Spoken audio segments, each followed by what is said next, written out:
Alright guys, right, everything looks like it's running alright for me. Everything seems to be catching up. Right, so today I'm going to be building my Hikotech Bianca, and I've been after a Bianca for, well, since they came out really, but basically they've sort of been unobtainable for the last few years, apart from some second-hand options, and for the most part they were not in a condition that I wanted to get, or the price wasn't right, or the timing wasn't right, things like that. So I finally picked one up recently from Matty Sick on Facebook, and it's turned up and it's in reasonable condition. There's a few scratches and stuff that you'd expect from a used chassis, particularly on the lower deck where the battery tray goes. But we're at a point, and I forgot to shut the music off, so we'll just do that now. We're at a point where I'm basically going to put this together because I'm off to Cookie's Drift Lounge in Denmark on Thursday morning, and I really would like to take this along with me. I will of course be taking my Garm, but I kind of want something fun to play with, as well as something that's, you know, competitive and fast and can keep up with everyone. I kind of want a stupid fun toy, and this has kind of all been sort of inspired by a Bianca that I saw when I was at Wins, or every time I've been to Wins for the last few years. There's a guy there, and I'll see if I can get these images shown now.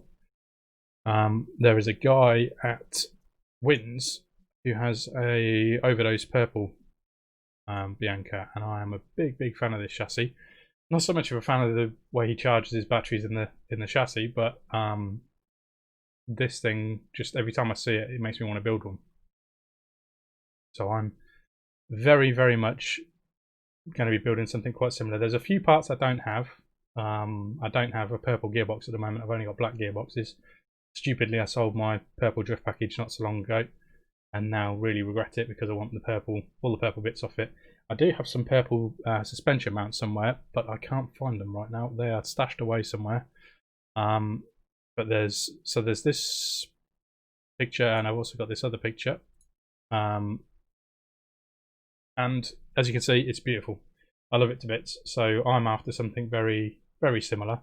And for the most part, I can make it happen. There's a few bits I'll have to add later on, and I'm undecided which lower arms to run.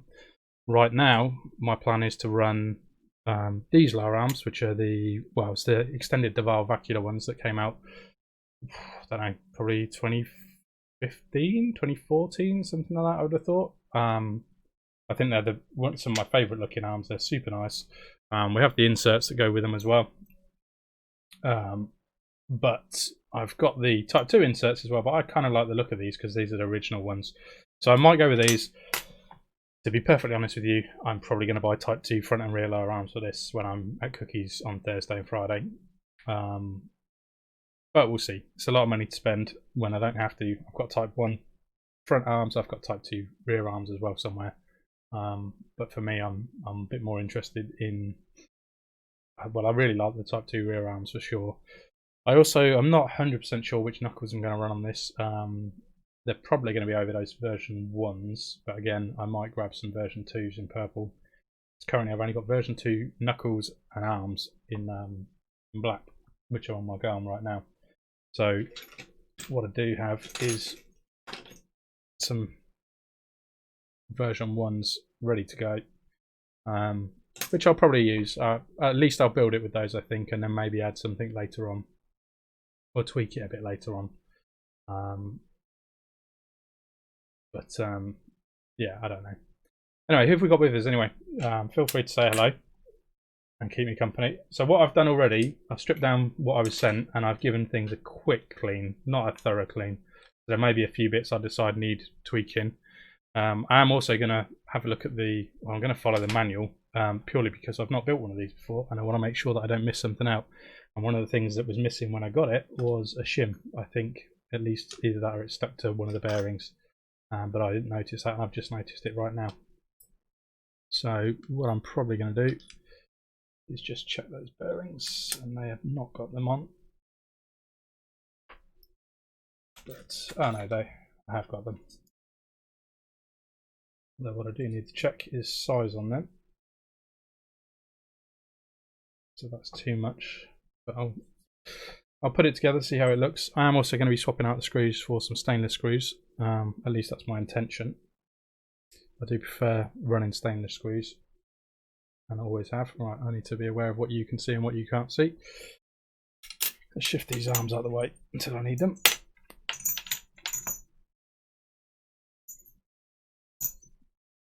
So we're going to need some. Oh, actually, before I start, I should show you my little box of bits ready to go. So this is stuff I've sort of got out ready to. Oops, sorry, not the mic.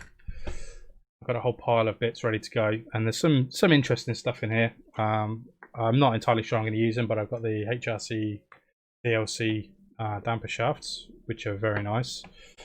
My lovely Overdose. I'm just going to tweak the focus, I think. Overdose front and rear shock towers ready to go. They've been on a couple of chassis already. I'm planning on running some TRF, mostly TRF built dampers with some RC926 dress up kit. I do want the full Overdose dress up kit, but I haven't got one at the moment. So I'm planning on running things like the tungsten thrust balls and a TN steel diff, which I've never run one of these before, and to my knowledge it's the only decent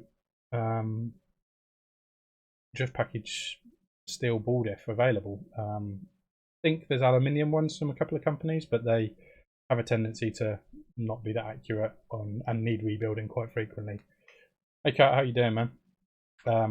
But yeah, my plan is basically to try this out. I'm just going to strip apart the standard plastic pre-assembled ball diff you get with the drift package, use the gear off that, put it together with the bits that I've got, and hopefully it'll work out alright. I will take a spare diff with me just in case I don't get on with it, and I've also got a spool for it too, as you tend to have. So I've got some nice RC96 dresser bits for the dampers, some suspension mounts. There's a bunch of stuff in here I'm not sure I'm going to use, but I've got things like a Maruma spare cover, which looks really nice. I also will probably end up just putting Overdose bits on because I've got them and I love them. I've got a raised capacitor ready to go. I'm going to be running a Jarvis and probably an Overdose version 3 motor. I'm also going to take these with me because, as you saw in the pictures before, the guy at Wins runs floppy rear suspension, and it's one of the things I really like about the chassis. So they're the wrong colour, but unfortunately they're the only rockers that I'm aware of, apart from the DS converted baggy kit, that has equal length available, so you can have direct rockers rather than a lever ratio. But anyway, so I've got a whole bunch of stuff here, just some random crap for a lot of it, some random dress up stuff. I've also got these. What may end up happening with this chassis is when I'm up cookies, I may turn it into something a bit stupid and run 2 sets of springs on each damper just for fun. That's something we've seen when we were at Shift and a few other places with a bunch of wrap-up chassis, and I had planned to run on my Travis, but to be honest I've never got around to running my Travis, so it's just sat there, and I kind of want this thing to be a bit of fun rather than a serious competition chassis. So my intention is just to mess around with it really and have a bit of fun. So we'll see how we get on. The one thing I did need out of there, which might take me a minute, is some screws, although I think I've got some more down here. We want 8 mils, and they will need to be these ones. Alright. Unfortunately, I should have put everything in a bigger box. One thing that will be going on this as well is Kazama adjustable caps. At least until I get bored and just fire on some Overdose version 2 HGs. That's where it will definitely end up, because that's where everything ends up, to be honest. Where are my packets? But yeah, and there's the standard ball diff. Super cheap, very cheap option. But to be honest, it does a pretty good job. Plenty of people have ran them for a long time without any issues. Alright, there's some 8mm screws ready to go. This is the only ones I ran out of my own stash, because everything uses 8mm screws everywhere. So yeah, let's crack on. So basically what we're doing to start with, if I turn that, is the main spare mount. So I'm going to try not to forget to talk to you guys, but there's a good chance I'll get distracted and start putting pieces together. So what have we got?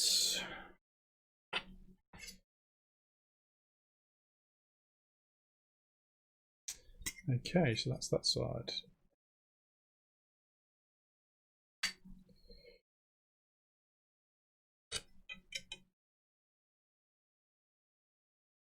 So what I tend to do is I'll always get one half of this on.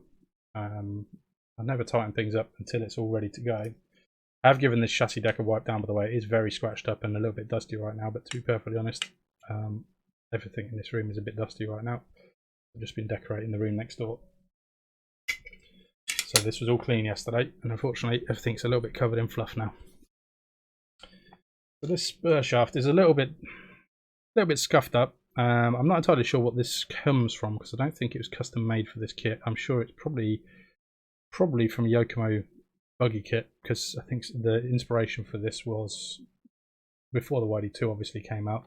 I think this was was based off one of the YZ buggies, and I think it for the most part just uses standard parts because it's very tricky.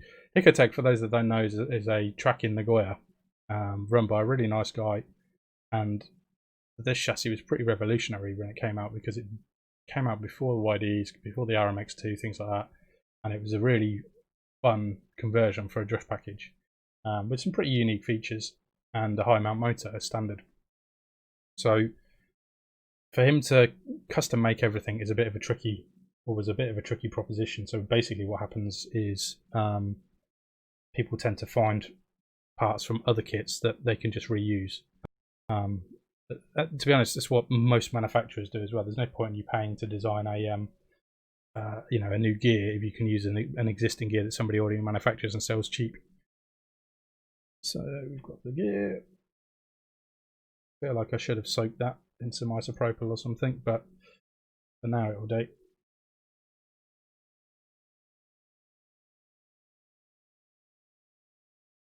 As I say, I'm pretty excited about heading off to Cookies. I've not been to Cookies for just over a year actually. Let's get the spacing better. See how that goes.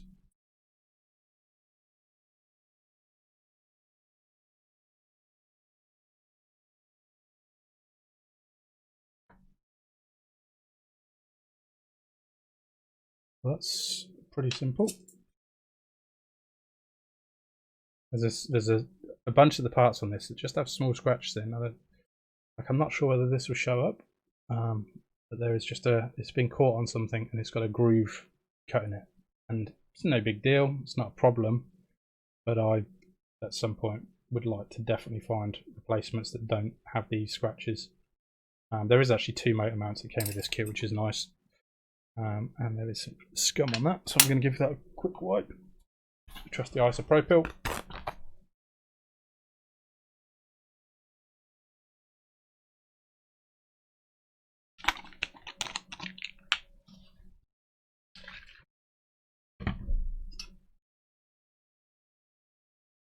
There's been a load of scum on various bits in this kit, to be honest. I ended up having to scrape off a load of what looked like sticker residue from the rear chassis plate, or upper chassis deck I should say.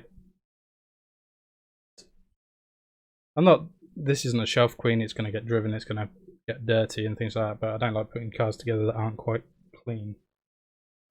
So what I'll do is grab a blade, which I have one lying around somewhere. I've now lost. Where did I put that? Get a fresh one.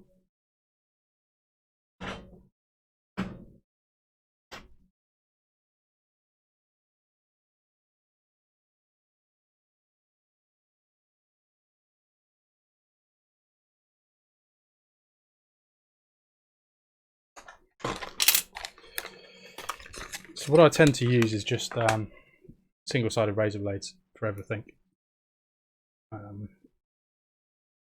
More skilled people than me would use like an X-Acto knife or a Tamiya hobby knife, but for me, I haven't got a steady enough hand, and I find that these are much easier. This is just some sort of sticker residue, not entirely sure what it's from, or grease maybe, but something is just on there that didn't want to come off with the isopropyl, which to be honest, it's come off nicely with the blade.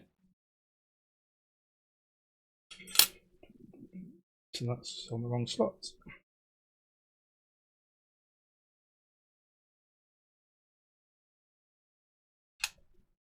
So you have that works.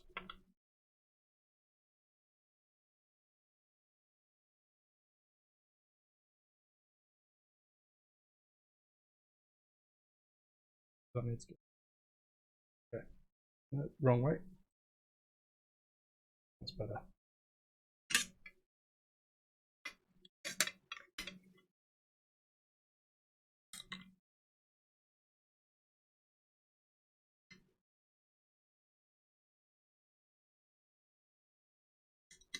So yeah, the plan is to have this ready for cookies on Thursday. I'm not sure which body I'm going to run with it, to be honest. I'd really like to run. I had Ben Clinton actually paint an A86 shell for me last year. I love A86s and I really want to run it, but it means running a really narrow track width because it's a Pandora one.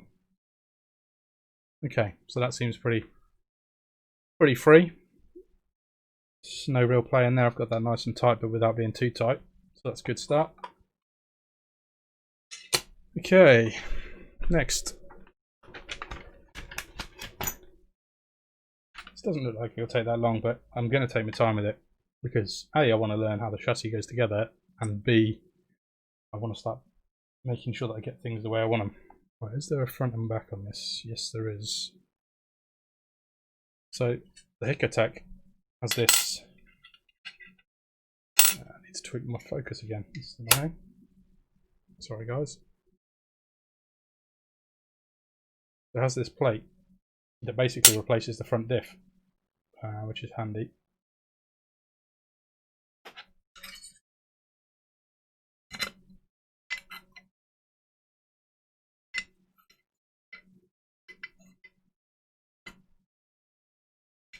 And as I say, I'm going to slap on my black Overdose suspension mounts for now, because I can't remember where I've put my purple ones, and I think I've got a purple adjustable one still, which means I've got the rest of the set, but I can't for the life of me remember where I've put them. So for now it's going black, and this is so this is the donor chassis that I'm using, which I never actually got around to finishing.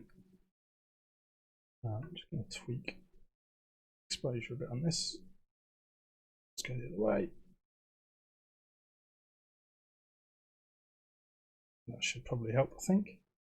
But yeah, so this is a mostly full Overdose drift package. I have stripped some bits off of it already. I'm going to use the HRC upper arms, which were never fitted to this properly, which is the reason that one's loose. I'm not going to use the HRC slide rack initially, although I am going to take it with me to cookies. I'm going to use the Bianca proper slide rack, which is here. I've driven enough of these to know that this standard slide rack can work really well, but I will take the HRC one just in case. Just in case I want to tweak it more. I also can't use the servo mount because unfortunately the only servo mount I've got that I can use is the original Bianca one, because it uses 2 screws on one side. Otherwise everything else I've got only uses 1 screw per side, and it overhangs on this chassis, so you're left with a twisting servo otherwise. But yeah, so what I'm going to do is pull the suspension mounts off this very quickly, and like I say, these are the ones we'll be using. I may even end up chucking black arms on this, although I really want to use the purple.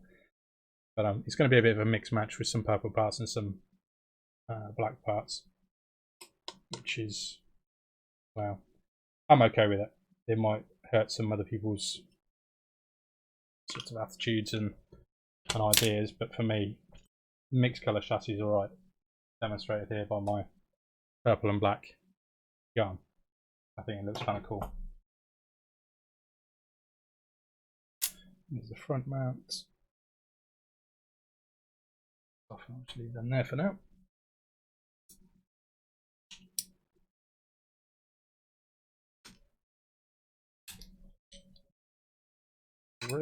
Front rear mount.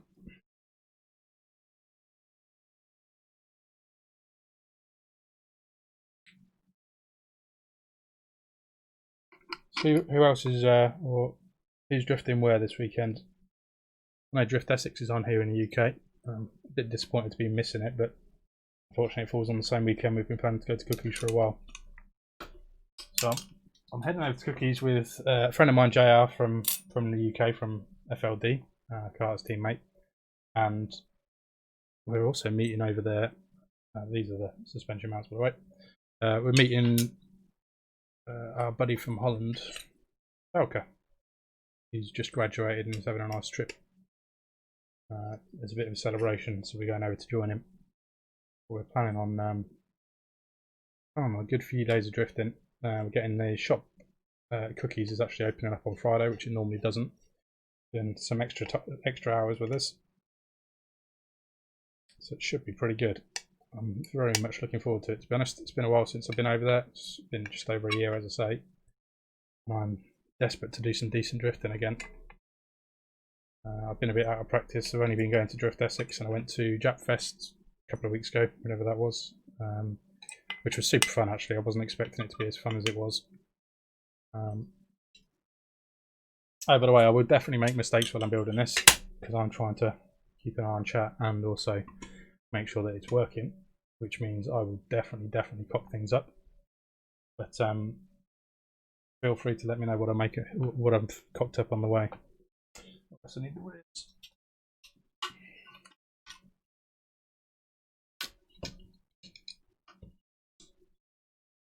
I also do my best to avoid making too many noises on the mic, but it's almost inevitable, unfortunately.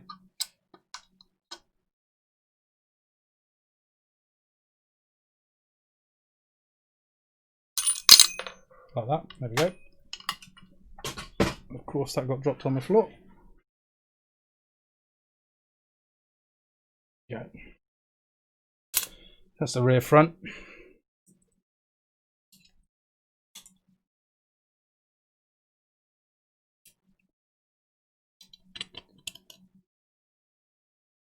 So my goal for today is to get it put together and maybe get some dampers built. Although I am not a fan of building dampers. I tend to procrastinate and leave it as late as possible and then end up doing it at the track. But I do need to really get them built before I go, because I need to drill some pistons, because I'm using some blank TRF pistons. Right, that's that done. I don't know what that note says, but it says something about suspension mount holes. We'll see how that goes. Oh, slide rack's going in already. So I do have to hand somewhere my tail slider spacers. I didn't think I'd need these so quick. And I think I've made a slight cock up in that I haven't got any ball studs ready.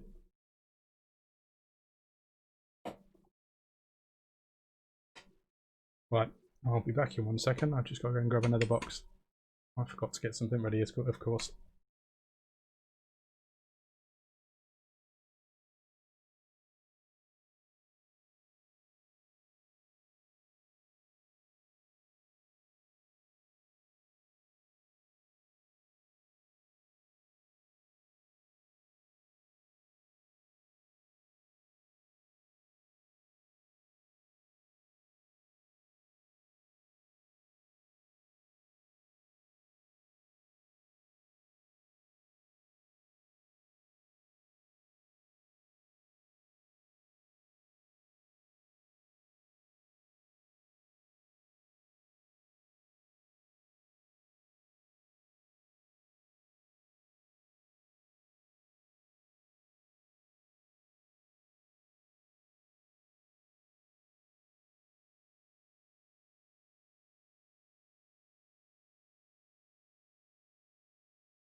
Right, I'm back. Sorry about that. So I've grabbed a few more boxes of bits, and to be honest, I'm not as organised as I should be when I'm working in a very small space because of the live stream situation. But I am going to rob some bits off my other chassis, so it should be all good.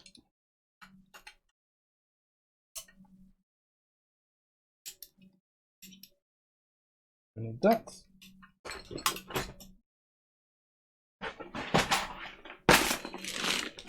We need some ball studs. Now, I do plan on using Overdose ends, but to be honest, I may end up using some MST ones, purely because they're well, they're very, very good, if we're honest. But just trying to find my spare batch. These may have to wait. I think I'll come back to that rack when I can remember where I've put all those bits. But the rack does need to go in as it stands, which is fine. We've got the upper deck here. Okay. Some 18 mils. Now I've got these stainless.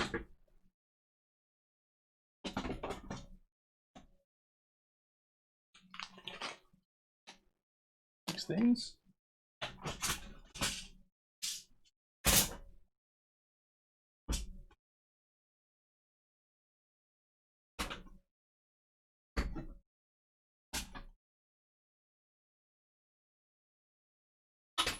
And that'll do.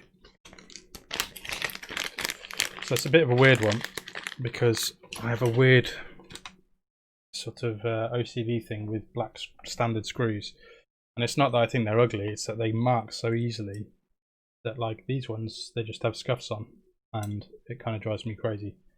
I tend to replace them as quickly as I can with stainless screws. Right, so we are going to the lovely Bianca. Going to call that headstock, it's the wrong word, but that's what we'll call it today. And we have two standard bearings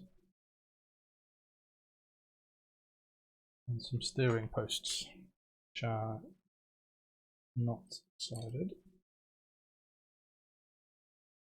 Like I say, there's a good chance that this will all get replaced with a HRC slide rack, or possibly even a GARM slide rack, to be honest. That's been one of my plans for this for a while, just because I know they are very good.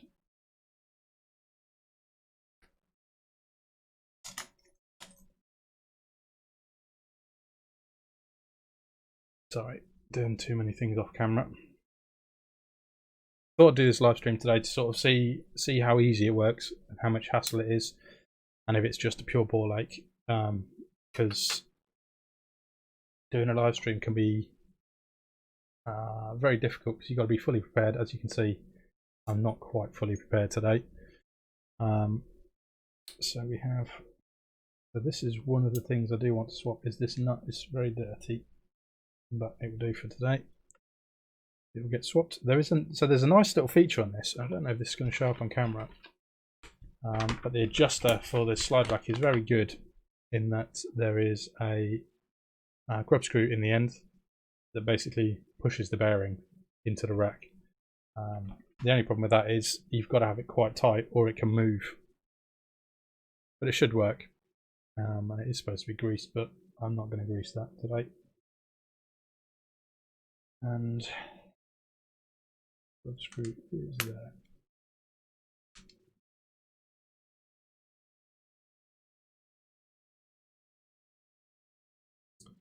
And for some reason everything's gone very dark. Oh, I'm going to guess because of that. Okay. That helped.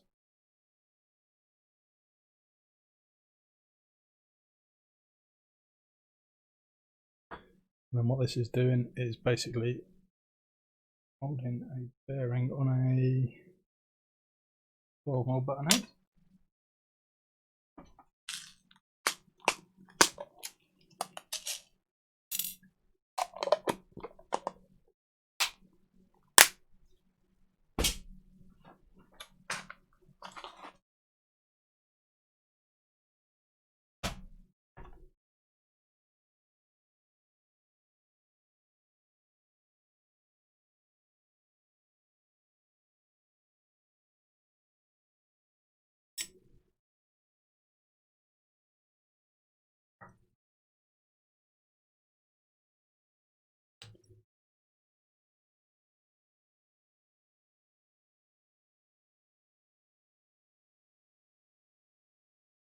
So that is how the rack is adjusted. Super easy. Going to leave that quite loose for now. And I'm going to guess that the rack goes in next. Yes, it does. I'm going to leave all the turnbuckles off because A, I need to find them, and B, I sort of, like I say, I haven't decided which arms I'm going to actually end up using, so I need to work out width and length and things like that before I can really do much. The rack is there.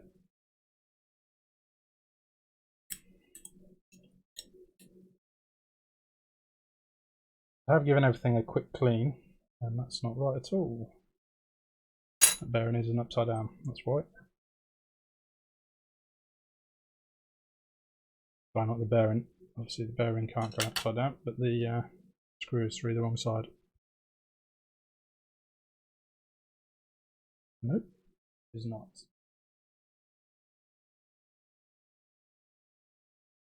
Ah, that one is. Ah, there we go, this is what I'm talking about. When you do a live stream, you make mistakes you don't make normally.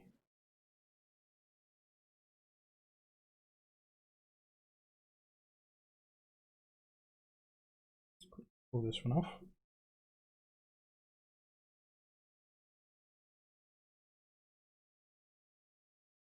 There it is. Let's go.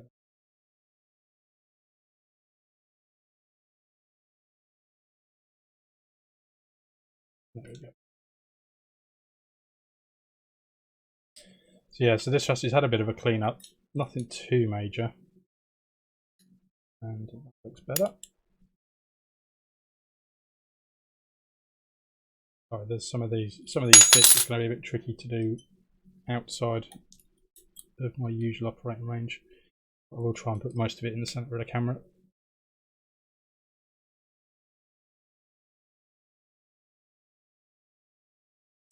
So now we need to just boot this screw.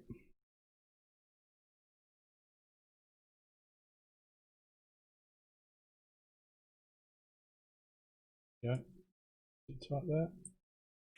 When you're doing steering racks, you've got to be really careful not to over tighten them, like I just have, because it will just end up damaging the steering.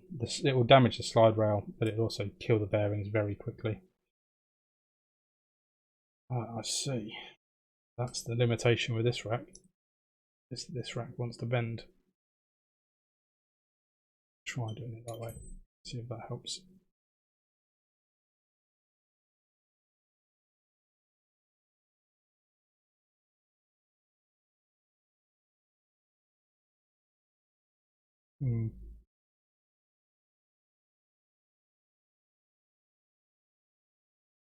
Yeah, this is going to get replaced, I can tell you already. This system's fine, but there's better options. And once this is set up, this will be absolutely no problem at all, but it's just very easy to over tighten this.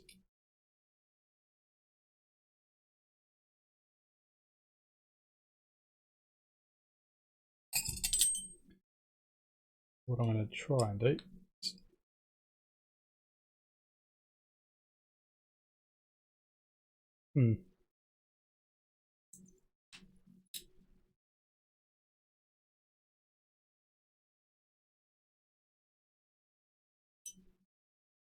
that's better. Okay, there's a little bit of a knack to that. And then that grub screw goes there to lock it off.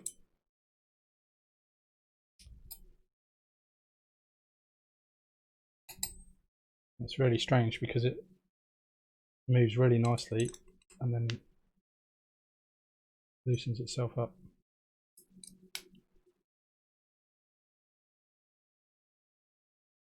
Yeah, this grub screw is the problem here for me. So I'm struggling at the moment basically to get the tension right on the rack, or the pressure. It's too easy. When I'm holding it, it feels really good, and as I'm tightening it, it's getting too tight very easily. That feels pretty good. I'm just going to nip that so it touches that nut. And already that's too tight.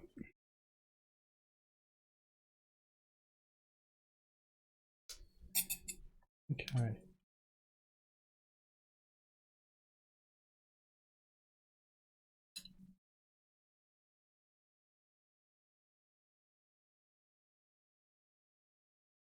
We'll leave it there. That's quite loose, but it does have a little bit of play side to side. But it's one of these things. I'm going to have to adjust it, I think, when it's on the chassis, because it might be that it's not actually as bad as it seems when it's all bolted up together. And that's there.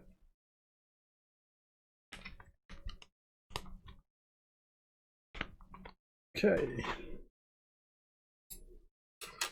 We have the upper arm brace for the rear, which goes over the top, and it's suggesting using the rear screw holes, I think.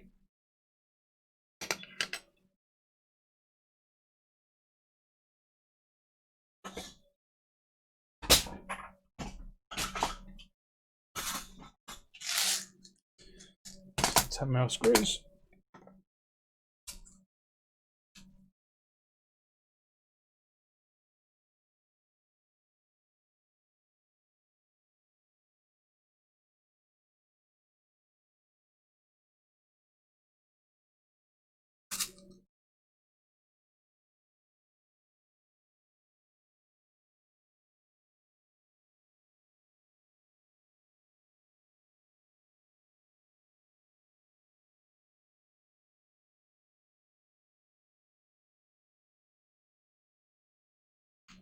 There we go.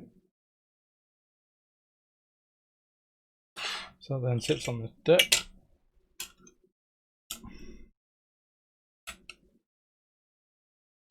Bolts it to those holes there. Okay, so we need 2 more 10s. So who we got watching us at the minute then?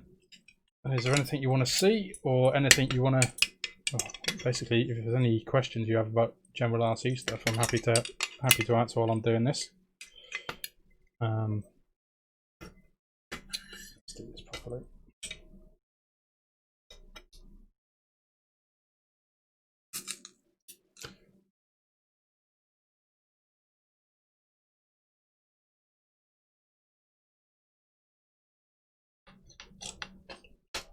I do much prefer doing live streams when I'm not concentrating on things, I have to say. Right, so that's fixed there, and then the rear is attached with a 8mm.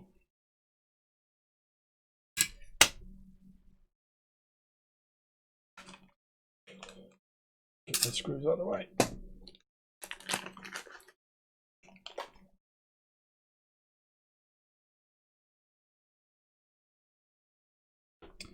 Why has that got so much tension in that?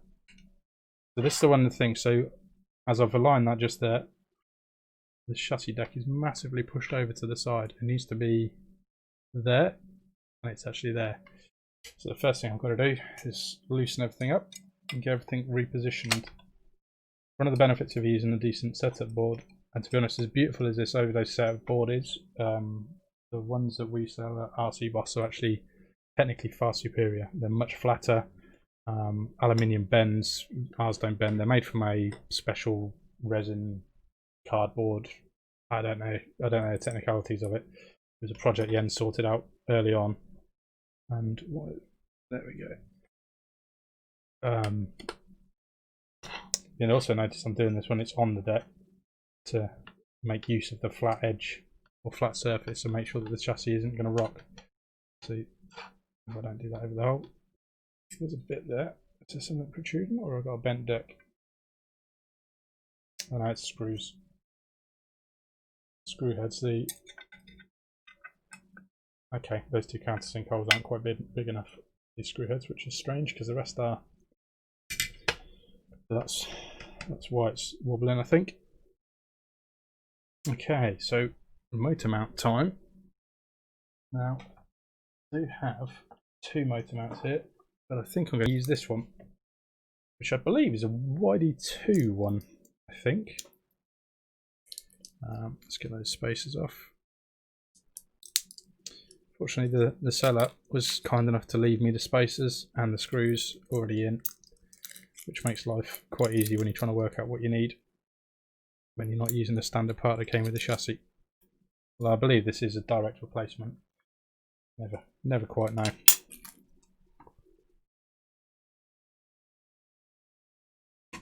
What's going on there? So thanks for our new subscribers, guys.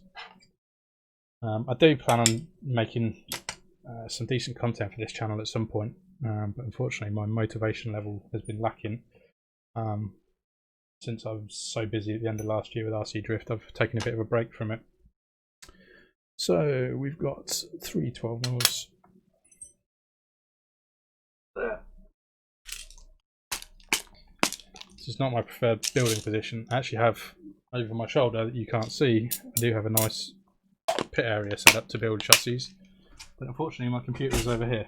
So this is where the live stream has to happen. So this is just happening in the space I normally have for my keyboard, which hence the reason it's not quite perfect.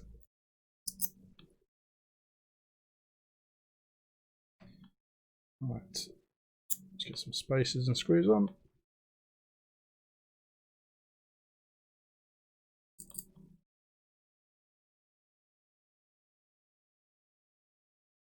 See if we can align this better. It does go on the left hand side of the chassis, and there's the first spacer falling off. Anyone that used to watch the old waffle times with Mitto and I will know that I drop a lot of things when I build cars, and I've got some very wobbly hands.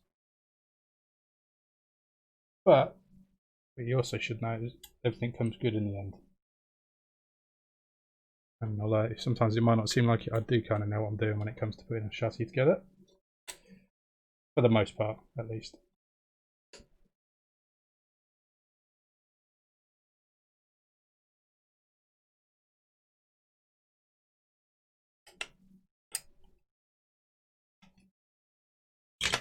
So that's the motor mount on.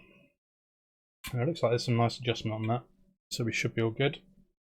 Now I've got a choice here. This chassis did come with a what I think is a wrap-up spur gear holder. It's okay. It's a little bit dirty. It's a little bit scuffed up. So I've got the option of using the black spur gear holder that's there, or somewhere here. And I've just got to run it through my little box. And where did I put it? I've got an RC96 in purple,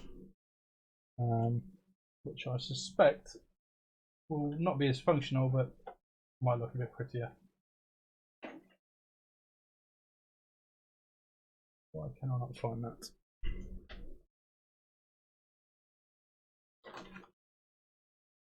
This is where you need to be better organised and have actual space for doing this stuff, which is the one thing I'm lacking at the moment. This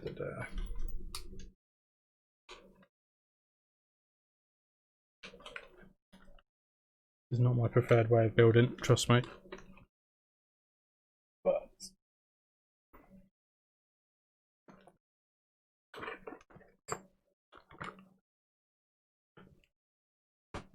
RC96, RC96. There it is. Okay. So, what do we reckon? Put these on there. We have a black, what looks like a wrap-up version, or I've got a purple. I'm going to use the purple one. I think it'll look nicer. And I'll probably change my mind 5 times and swap it for 3 or 4 different ones and eventually end up with an Overdose one on there, because that's generally what happens. Although this may not work. I didn't realise that required the pin.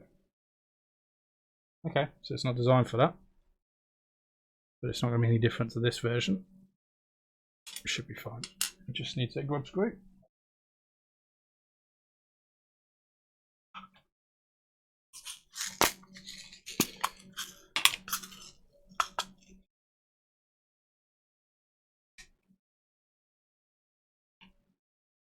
I'm really hoping that I can put a giant spur in this. I'm hoping to run a 92, to be honest. I can run a nice high gear ratio and retain some control.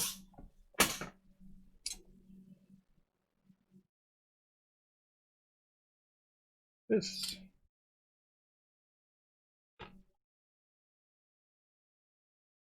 I'm assuming. Oh, okay. That doesn't want to go all the way back.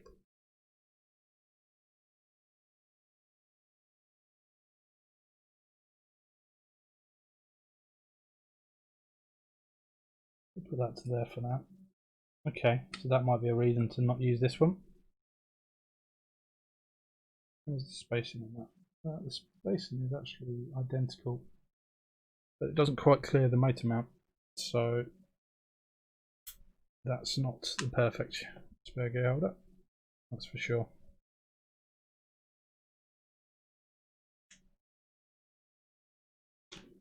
I've also just realised I'm probably going to want to buy an Overdose version 3 motor while I'm away, which my bank balance is not going to appreciate. Okay, let's strip this off. Right now the back end of this chassis uses tail slider shock towers and a plastic diff, and like I say, that's just not going to cut it for me. I think the plastic diff, they're fine, they do the job, they're just uninteresting.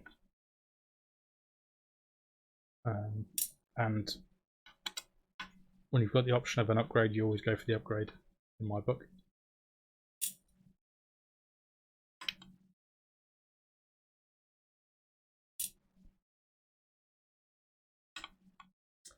Let me know how the picture and audio is, guys. Everything seems alright on my end, but obviously I'm not watching it the way you guys are.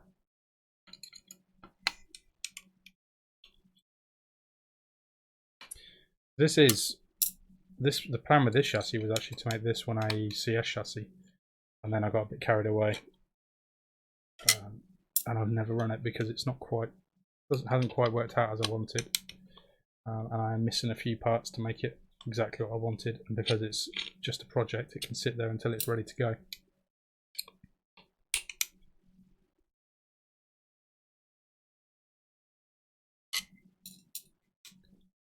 Okay, so that does need to come out. I need to move.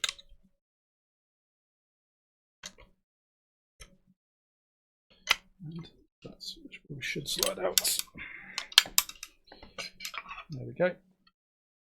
Got there in the end. Okay, so there's my rear gearbox. Obviously, the shaft is going to be changed because this one includes a. There's also a silver wrapper spare gear holder on there.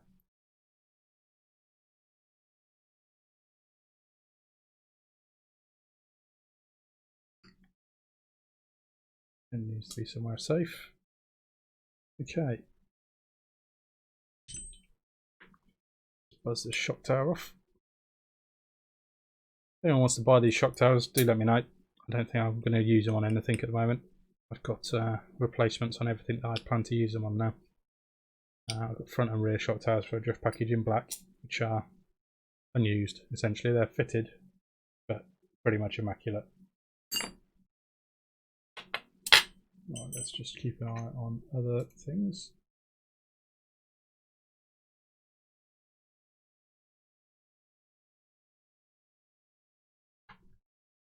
And Martin from Cookies is just asking when I'm going live. Right, so we're good there.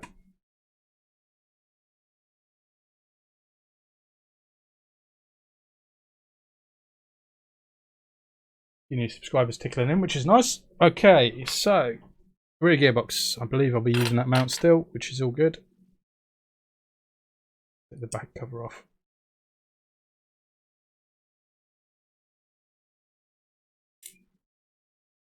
It took me quite a while to find black gearbox mounts in the end. They seem to be quite desirable at the minute. So there's my rear diff. I actually don't know the correct way round to put a diff on a drift package. I've kind of forgotten.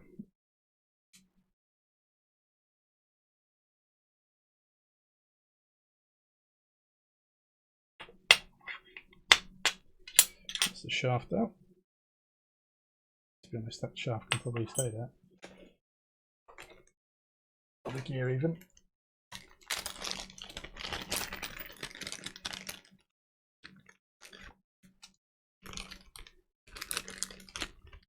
That's everything in there.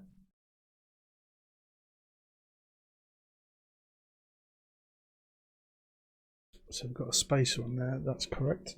0.2.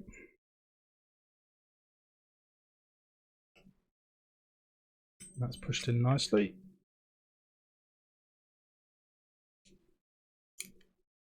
I do plan on using some Tamiya ceramic grease, I think, on these gears, but I am going to run them as they are to see how they cope and how they sound. I suspect it's going to sound pretty horrible initially.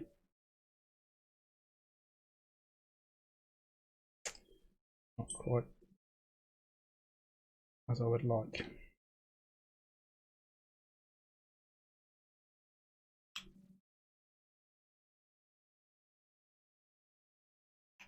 Like that. Okay, so if that drops into its spots,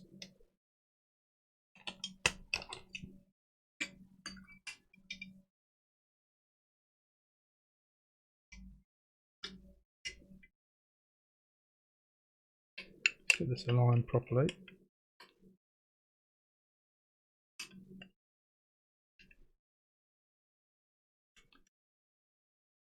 Okay. Apparently they're supposed to be 10 mils. I've been using smaller screws for sure.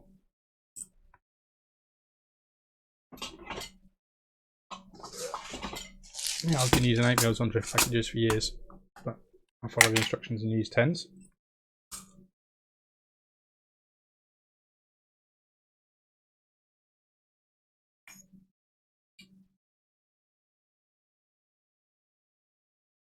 No, 8 mils are better. They don't fit this Overdose gearbox. There's a reason I've been running them.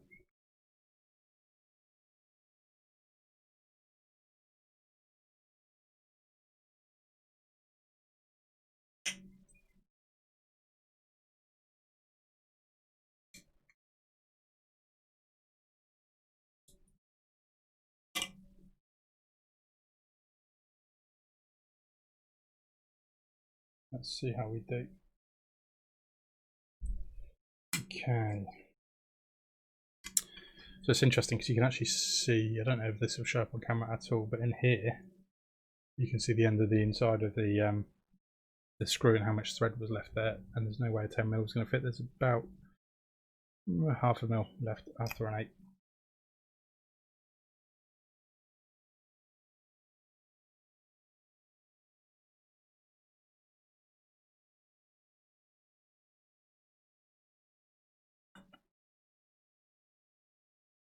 Now I've got to work on the mesh for the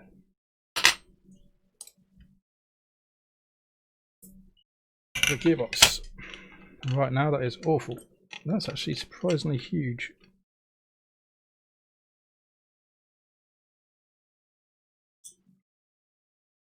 Okay, so it was probably in the correct place on the shaft. But it does seem very wrong to be that far out to me. Not sure I like that.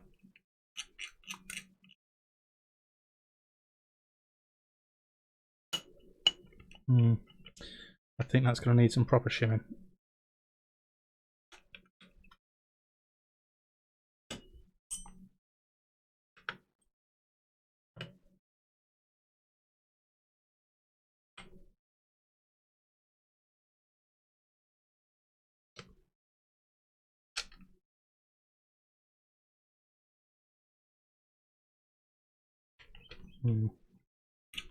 Feels good, but I'm not happy with that. That's going to need some real tweaks, I think. I don't know if this is going to show on camera at all, but the way these gears are meshed,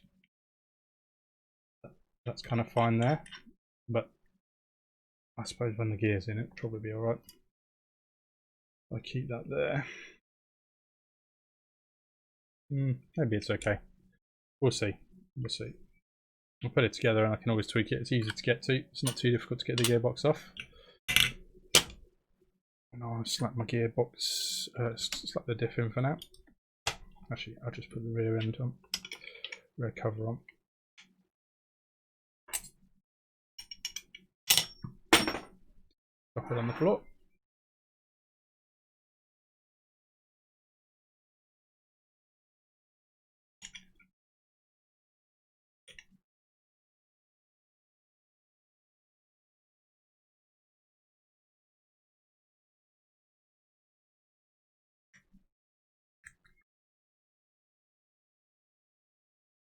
So one of the things that people tend to do a lot with particularly these sorts of chassis is over tighten everything. And when I took this apart, it had been over tightened for sure. It wasn't too bad. It's been plenty worse. But you end up scratching the anodizing off all the parts. Whereas when you don't over tighten stuff, you don't need to worry about it. All your parts still remain looking pretty much new. So 6 mils.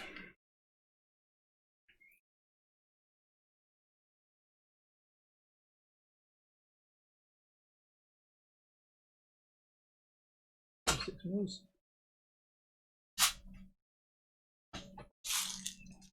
we go.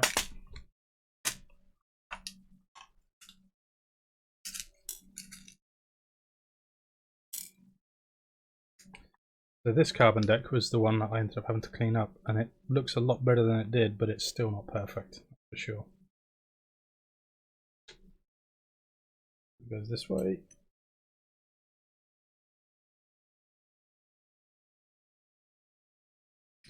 Now so far, with the way things are, I think all black would look better with this chassis. But I do think maybe that's because I've only got one purple part on so far. So I'll stick with the plan, and maybe ended up putting all black parts on later on.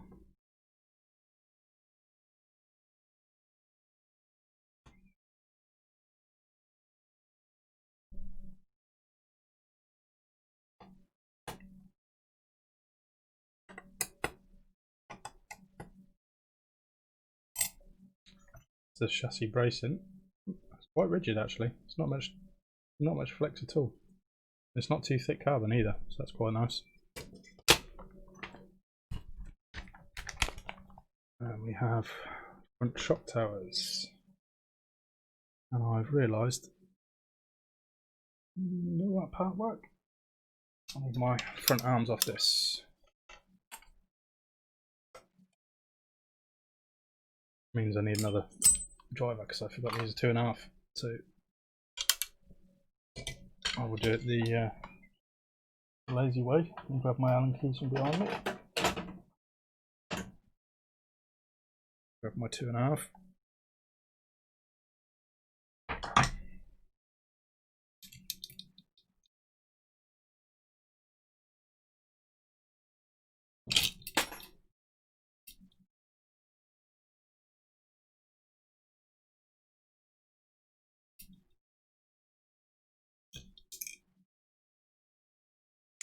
And of course I've dropped everything.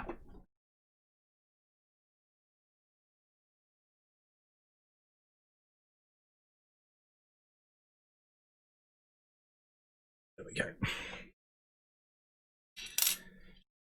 So I sort of mocked this up for the other chassis and got an approximate width. I'll do pretty much the same again.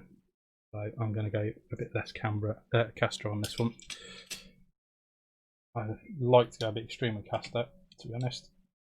I always end up dialing it back, but I like putting it on stupid to start with. I think I'm going to have to do the really ugly thing and use some pliers to grab. Let's try the other end.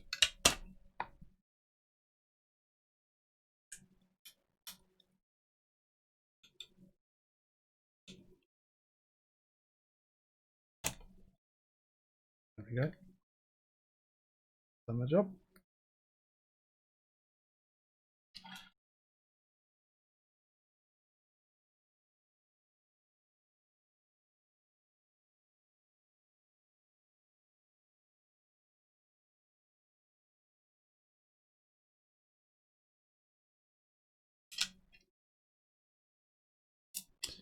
Okay, off that one goes again. So, where's my front shock towers?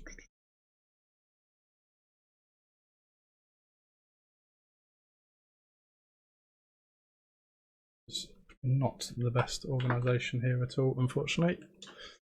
It involves just chucking the parts out.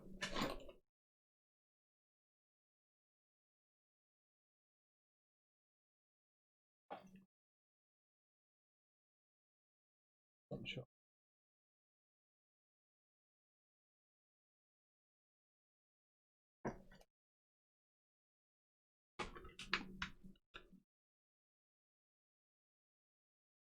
Now, I've definitely had that out. There they are. Under everything, of course. Ha! Hey Dave, how's it going? You can come and pick this up anytime you want, just bring a massive stack of cash. That's all it takes, it's not difficult. I'm going to go with this hole. I suspect I'm going to want to swap to Overdose screws, I think, for this. Yes, I will. For sure.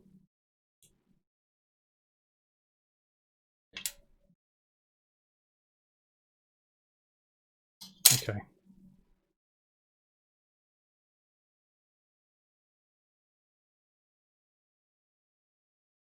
This may end up even using Overdose arms, to be honest. This is a very good chance that these aren't going to quite work in the way that I want them to. Although they are amazing and beautiful. And they're definitely the ones I want to run.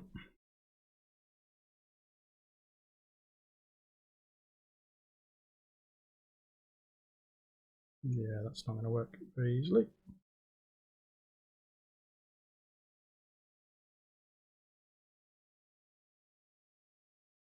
I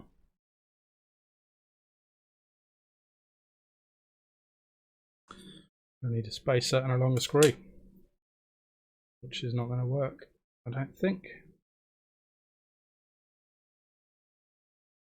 Right now, this is the shock tower, Dave. So this goes at the front. Where's the camera? There we go. This goes at the front of the chassis.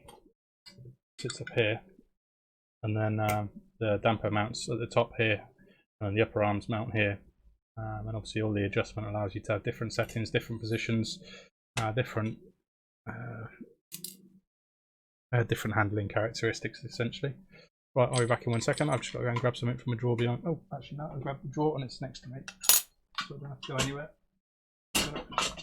Rummage. And my Overdose upper arms are there. And the screws for said arms are here somewhere too.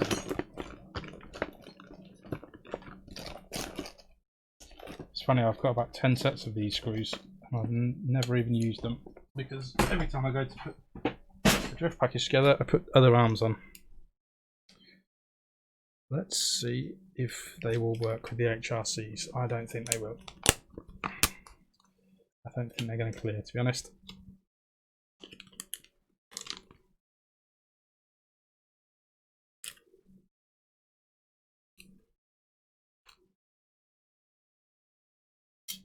Are they going to go through? No, they're not.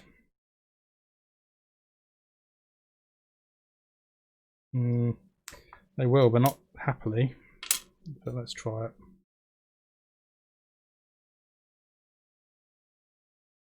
The way the Overdose arms hinge pins work is they screw into the shock tower basically, and you can mount the upper arms. Oh, this feels very wrong doing it this way. It's just tight. It does work and it does clear, which is good. You can maybe see there. Unfortunately, it's quite hard to show that. And then in theory, that then has clearance. Yeah, that should work. That should work. Didn't think that would, but apparently it does. It's not quite the standard way of doing things, but it should do the trick.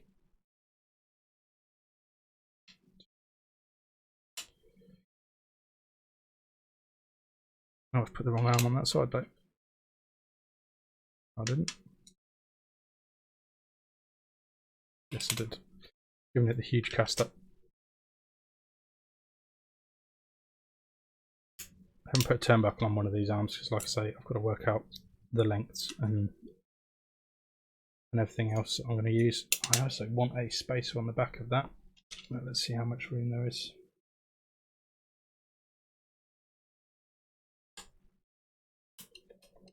Okay, too much room, so that's good. There is room for a spacer. That I'm going to do later because I'm going to make adjustments for a caster and things like that. Officially, we're using a 10mm for that. So a bit more purple on there now, which looks good.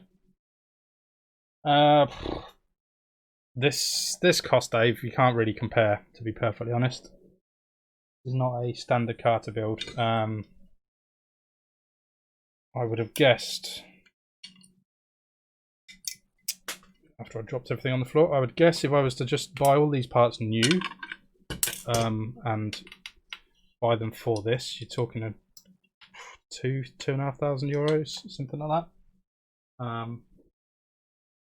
But it's not really how you do it, to be honest. A chassis like this is built up over time, and it's a conversion. So you would already have a bunch of the parts, and I'm using Overdose stuff, which is kind of the fanciest of the fancy, really. Right, so that's back together.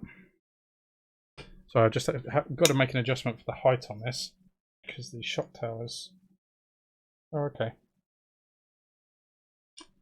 Yeah.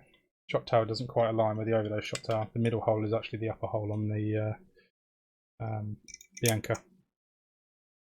But yeah, it's one of those things that this, like,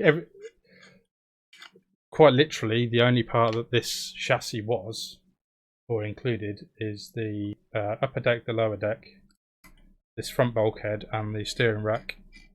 Let me show you here, Dave. So this conversion kit includes the lower deck, the upper deck, the motor mount here, the gears, that shaft, and this upper brace, this part that it all mounts to on the bottom, and the slide rack, and everything else is from a different chassis. So this basically is just a conversion kit, literally. And in fact, is there a picture of this? No, it's finished chassis on the front. So the expectation is that you already had a Yokomo drift package, which admittedly a Yokomo drift package starts at like £100. They're really cheap plastic. To be honest, they've been going since they've got to be close to 20 years old now, the design. But they work well. They're just outdated, essentially. Oh, one of my arms on upside down. Look at that. Excellent, James.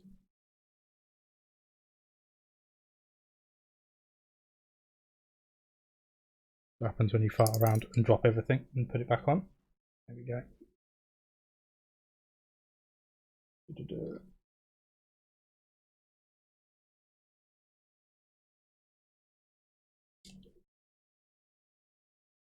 And then that fits in there beautifully.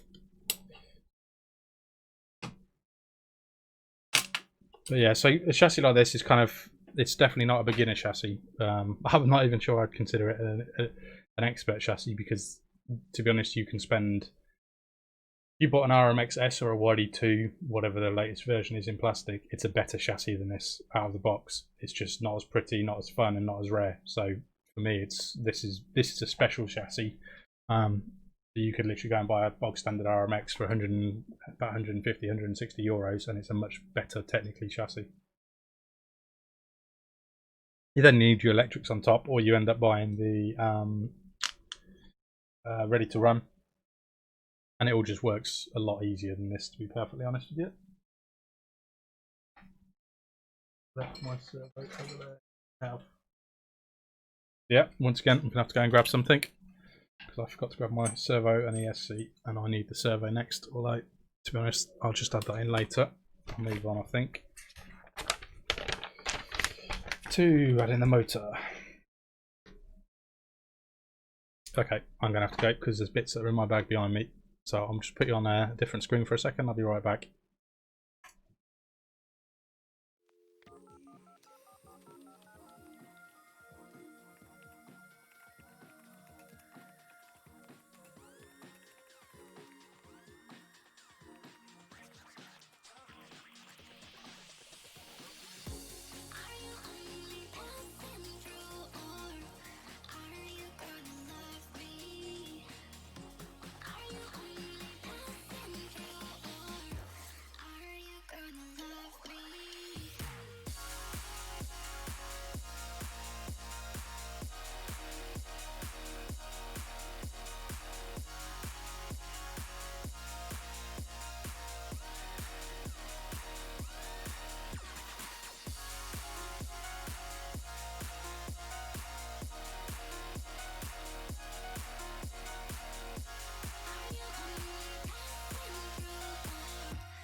And I'm back. So hopefully everything is working again. Let's shut that music up. And we're back. So yeah, we've got... I've just grabbed a bunch of stuff, to be honest. I actually didn't grab a servo because I must have put the servo in a different chassis. There it is. Quickly pull this one out to my lovely purple vacuola. I'm just going to borrow this one for a bit. Right. This chassis, or this project I should say, has been sort of on hold because I can't for the life of me work out the steering geometry. I've not exactly put the effort in with it, but the few times I've sat down to sort it out, it's just not come together for me, and I've been frustrated by it. I'm using mostly Overdose parts, and then I've got a few MST parts on there, and to be honest I think I just need to stick with the Overdose parts because I know they work. So yeah, I think it's just a case of I'm making my life a lot harder by trying to use MST ball ends and MST knuckles. Should have just taken it out properly. Oops, there we go. Another drop part. I do like this purple thing though. I will get it finished. To be honest, this has sort of been a project that's mostly, to be perfectly honest, been put on hold until I get my own track, because I want the time to tweak and play properly. There we go. But yeah, it's a lovely thing. I've got a Garm slide rack in there, curved slide rack. I just can't get the geometry right without really faffing around. I don't want to cut stuff. I don't want to tweak too many things. But the plan is at some point this will be my little beastie chassis.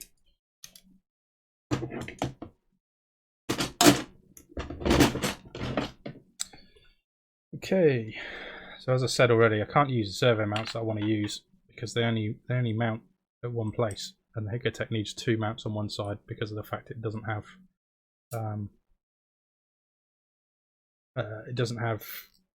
both sides mounted. It only uses one side, which means it'll just twist otherwise, unless you really lock it down, and that's not going to do anything any good.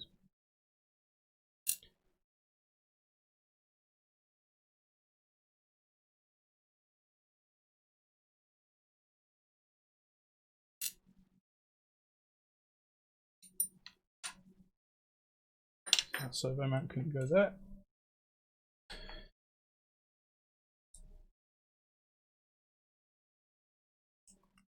Is that going to clear?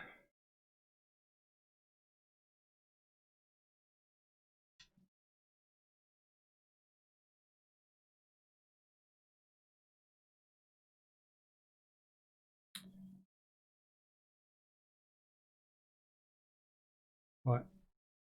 Just realised I don't think I've got one of the plastic things ready for the servo saver. One of the bases. I use a standard, well, not standard, the Yokomo Futaba one for now.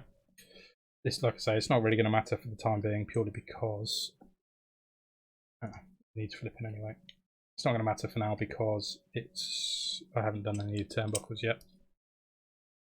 I feel like they're super tight. Hey Balco, how's it going, man? Super time consuming to get right.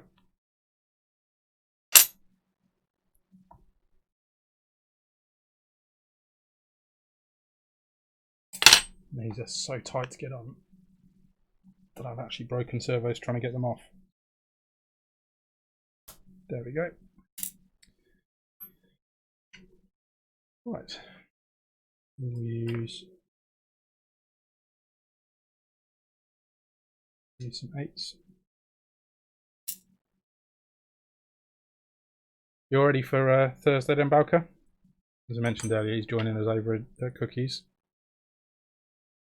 So hopefully I'll get this finished in time. I dropped another bloody screw. I'll get this finished in time. You can have a go, man. This does not want to line up right. What's going on? Yeah, sorry, again, doing stuff off camera. It's just so much easier to do it at the correct position for your arm rather than leaning forward.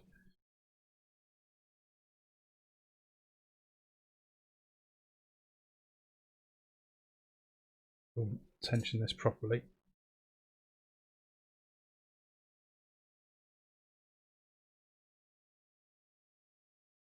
So this is a Futaba BLS571SV. So it's full S-bus tuning and things like that. I've used these before. I actually find they're a bit too fast, to be perfectly honest. They're a bit too twitchy, and they basically need really detuning to be usable in my book. So yeah, I will get it working. It'll be fine, but Kara Propo Servo is a much better option. And that goes there. Dave, build varies, man. When you're doing a car like this, they can be really quick and easy. They don't take it to 10mm like the manual says. They can also, you can get stuck on things like I had before with the upper arms that I plan to use. You can make them work, and you just have to tweak and maybe mismatch parts to get things working. And sometimes that's easy because you've done something similar before, or you're aware of the issue. And other times it catches you completely off guard and just takes forever to sort out. I would say a decent build should take 4 to 6 hours. I'm not going to do absolutely everything today because it's a little bit boring, to be perfectly honest, watching somebody do some of the steps. To be honest, I think a lot of this is quite boring to watch, but it's quite fun to do with other people. So it's the joys of streaming, I suppose. Right, I'm going to put a 92 tooth spare on and hope it clears. I don't think there's any notes in Japanese here saying what will work and what won't. Ah yeah, Balka's done a new shell for cookies and it looks amazing. And he's all modest and saying it's not perfect and things like that, but it looks amazing. And that reminds me, man, you need to finish my livery at some point. When you get a minute, now that you've finished studying. Okay, so the 92 is not going to clear. Oh, actually, it does just clear, but that is damn tight.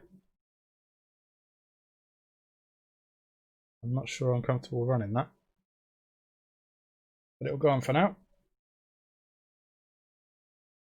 So, shall I put my version 3, I think this is, limited edition spare gear holder, or shall I grab? In fact, I've already decided my Vacula 2 is losing bits. I pull the spare gear holder off this because it's just sat there doing nothing at the moment.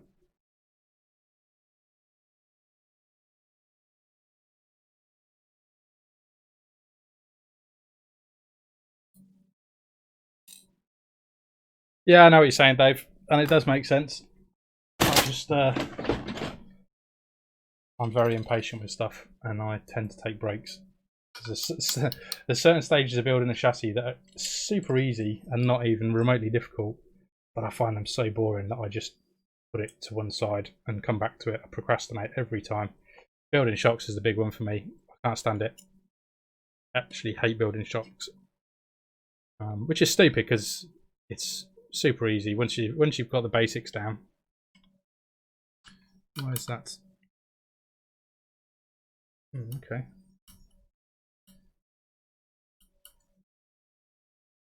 I'm in the wrong holes, that's why. I'm not taking the threads. I thought I'd threaded that. That was a bit worrying for a second. Let's lock this to turn it. That is very tight indeed.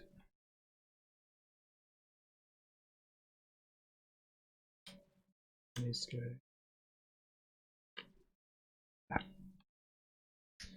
So with spare gear holders, Dave, or spare gears. So this is the spare gear, this is the spare gear holder, and this is the spare gear cover. You have different PCBs, like on a wheel, for different manufacturers, but they all mostly use the same ones, which is helpful. But certain companies decide to be different and do a funny PCD, that means other people's spare gear holders won't fit, which is fine for them because it means you have to buy theirs. But people get very bored of that sort of thing and end up buying other things to make them work. And I need more of that size.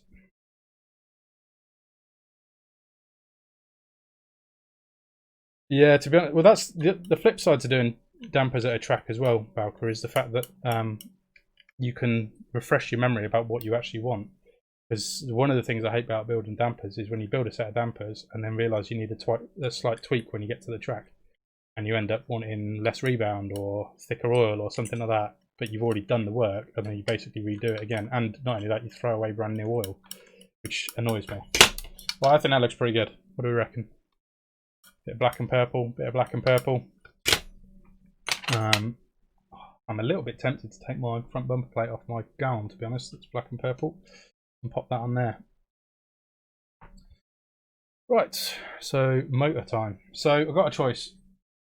We've got my black and purple Agile, which is 10.5 with the standard rotor. We've got an all black Agile that I could put purple bits on. That is a high torque rotor. Where I've got Overdose version 3 6.5 / 10.5 because I can swap them around. I'm leaning towards the Overdose version 3 because it's obviously the newest and the fanciest, and I definitely want to run it on the concrete. But what do you reckon? Should I go high torque, standard, or version 3? Vote now. It's going in.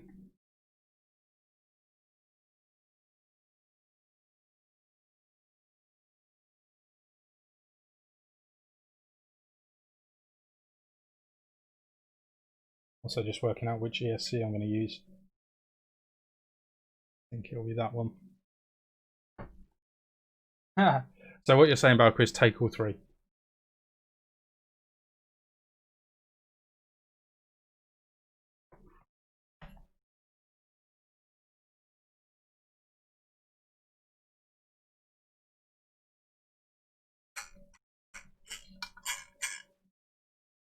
Yeah. Can't tell.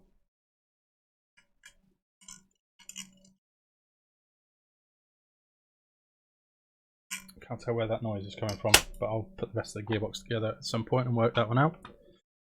Battery holder. So I've got a nice... I'm going to try and eyeball this before I actually do it. But I can't see why that won't fit.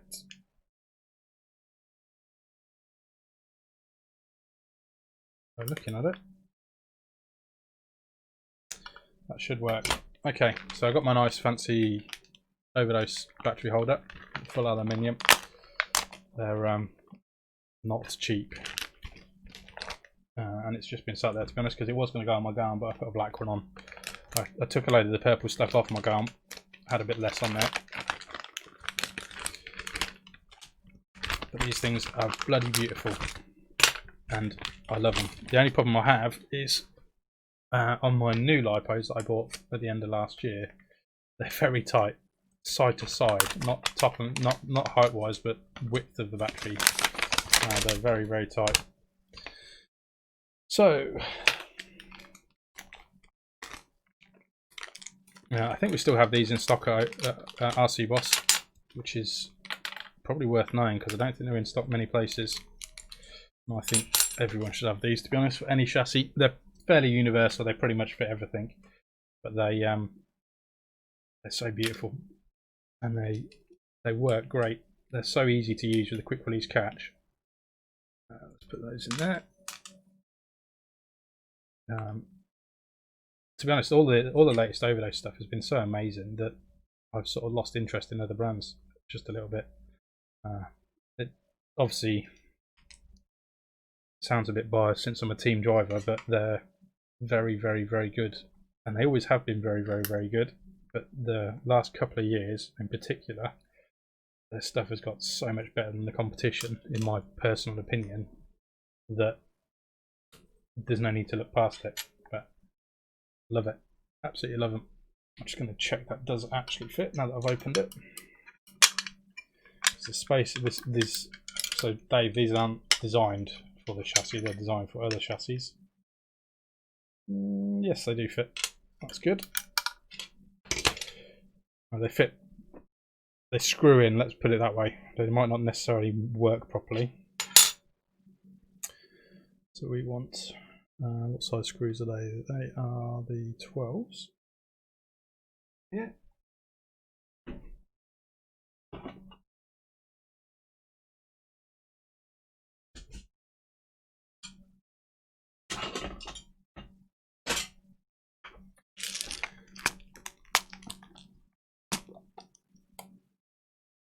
Yeah, it's a good idea actually, Bianca. It's probably the sensible way to do it, if we're honest.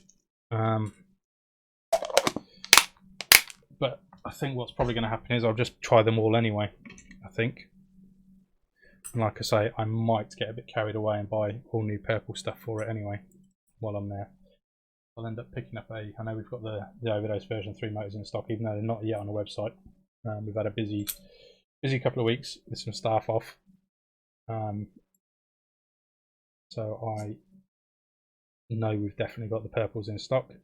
And I'm tempted to pick up a purple 10.5 and 6.5 as well, to be honest. Just so I've got the full range. It does also mean I want to sell all my Agiles, which is a bit of a shame because I do really love them, but I prefer the Overdose. Oops. There's me talking on stream and not focusing. But even, look at this, Dave. I don't know if you're still watching. Even the washers that are used for the countersunk screw, a beautiful machining on. See if I can get a better picture of this. So that's not supposed to be that size, it seems.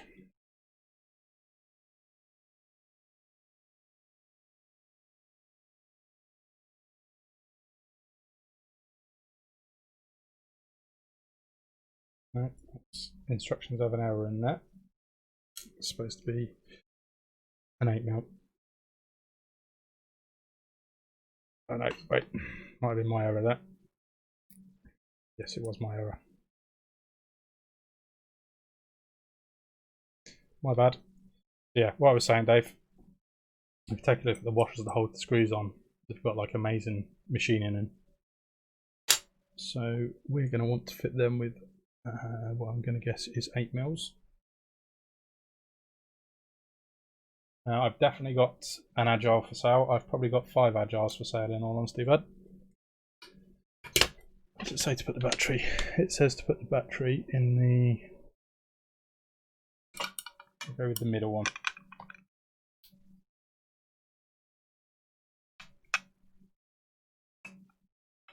No, we'll go one back, actually. That's a good starting point.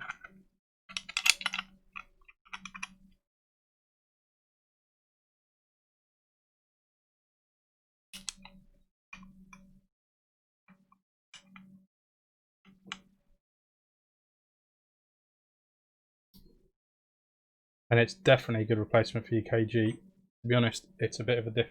KGs are massively underrated. I think they're great motors. They are very old now. I started running mine in 2011, I think 2011 or 2012. I know I definitely ran one at the 2000. Oh no, actually, to be fair, it was 2013. 2013 Worlds. I blew one up in the first 30 seconds of using it because where my wires had been soldered together too close, as soon as I hit boost, I fried an ESC and motor in seconds, and it was very frustrating because I missed the first day driving because I was too shit at soldering at the time, and so didn't really know how to put mine together.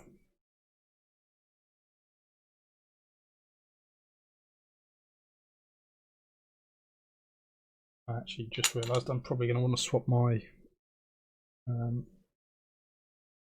what's that part? There it is. I'm probably going to want to swap my battery holder sides over, I think, so it matches my arm. Because the way I have it is I have it so the battery slides out from the left hand side of the chassis, and that is one of the big ones, the 12s.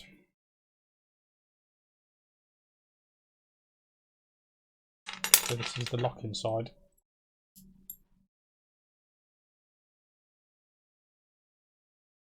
And what's great about these is so it locks. You just turn that, and it's locked. Turn it back, and it's unlocked. You have to turn it all the way. There we go. Which just makes it super easy. It's not quite tight. There we go. Right, just going to swap this one over. I always think it's worth having everything match for your chassis as much as you can, particularly when it comes to batteries, so you don't end up reversing the polarity and frying everything. Not that it really matters because you do your wiring on your ESC and things, but anything you can do to help just makes life a lot easier and makes it less likely to make that catastrophic error that everyone has done. It's super frustrating and you end up really angry with yourself when you fry 400 quid's worth of electronics and have to send it off for repair and hope that it's not too expensive.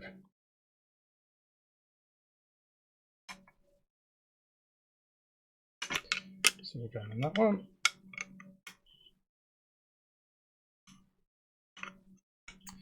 I'm thinking the black and purple is a nice combo on this. And I think I've got about the right balance of it, or I will have, I should say.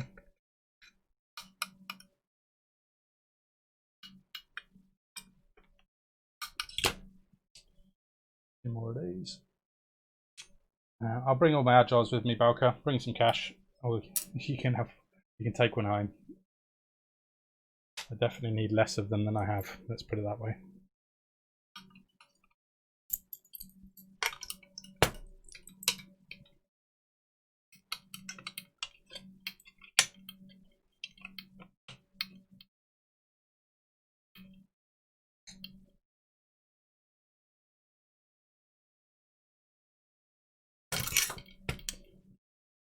Dave, if you're still watching, when are you going to come along and have a go? I don't know if Carter's planning on going.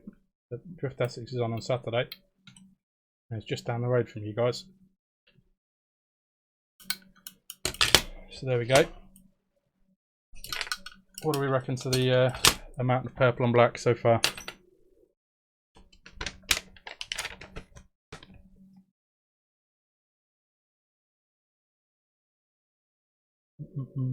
Motor. Right. OD motor's going in. Already decided.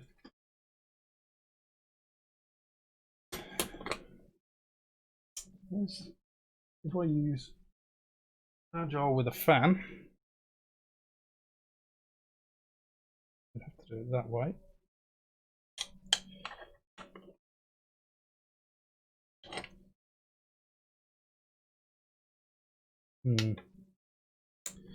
Not sure where to put that.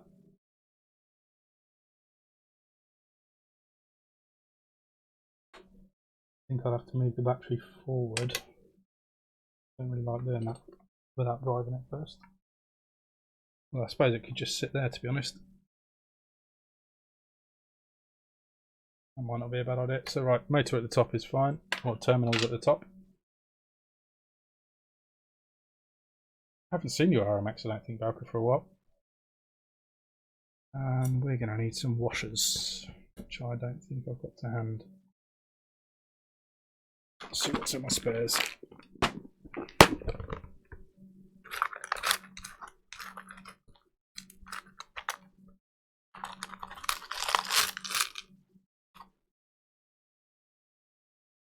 This one.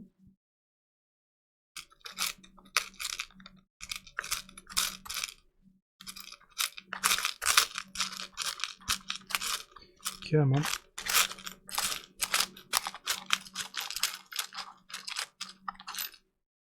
No. I don't like to use aluminium washers.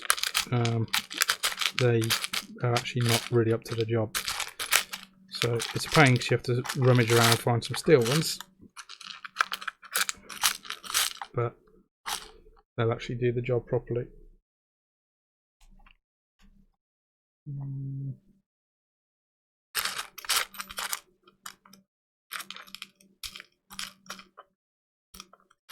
There we go.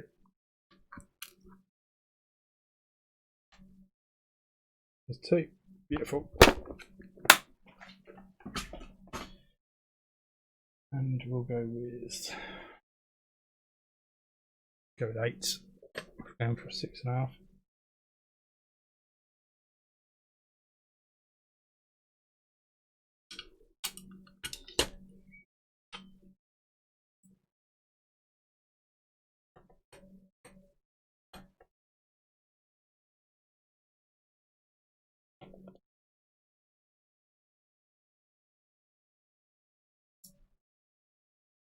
should work out nice and easy. I'm going to run a tiny pinion from the looks of it, but to be honest, that suits the gear ratios that I wanted to run. But just to show you, that spins fine. That's the clearance I have. So that's the shaft. It's a very small pinion going to be required. So I'm going to be up around the 13-14 FDR if I'm lucky. Although I can't remember the drift package standard gearing, but I know it's going to be high.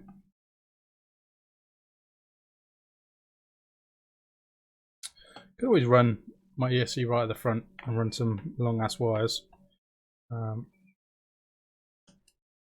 and over. It's a bit ugly, we'll see. I'd rather have it all at the back, to be honest, for a bit of weight, but we'll see. Okay, so battery and motor are in,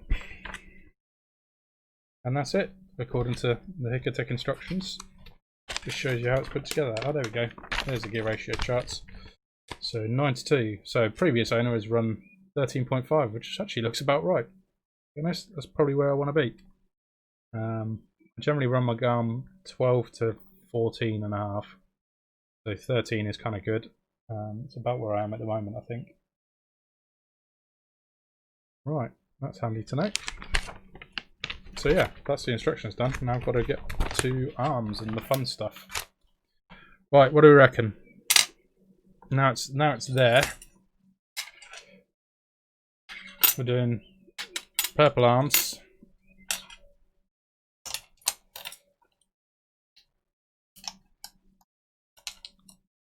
Let's get back a little bit. We've got purple arms, or I could do. Oops, just dropped bits I didn't want to drop.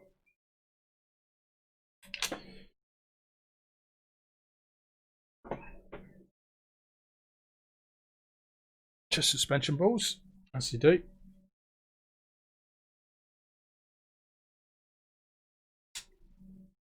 That way up. And then actually I could even show you some black rears as well. What do you reckon? Black or purple arms? Vote now.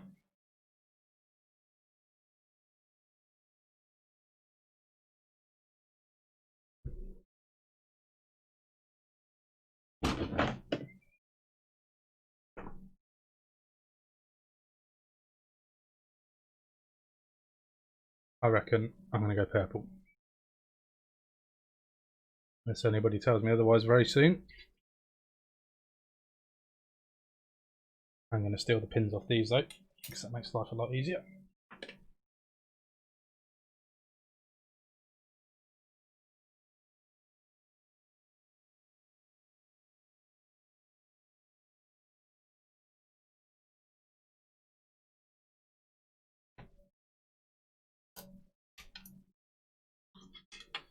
That's one done.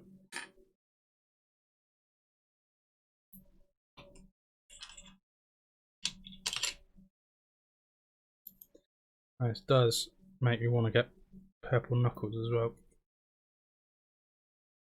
So I suspect when I arrive, in fact, if anyone from Cookies is currently watching, if you can get me some Type 2 front and rear arms out, that'd be very good. And where's my suspension mounts? There they are.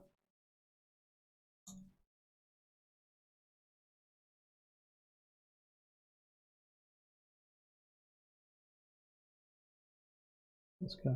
Why is that not right? That feels far too tight, but we'll tighten it up and see.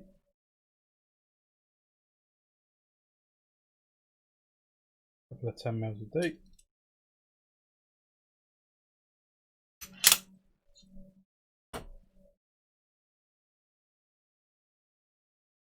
Ah, that's why. Upper arm was in the way.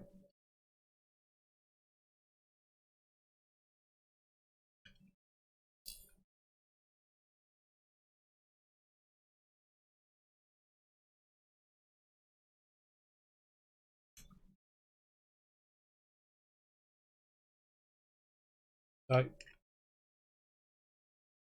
has anyone in the chat, or has anyone in the chat not seen the inspiration for the chassis? The chassis that sort of given me the desire to build one of these in the first place. Oh, actually, I just spotted something I can maybe do. Maybe this is the reason this exists. Just going to try this. It might fail.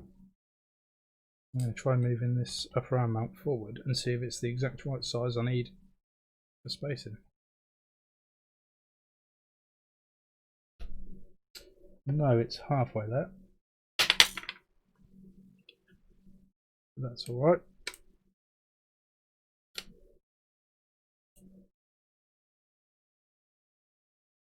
Beautiful.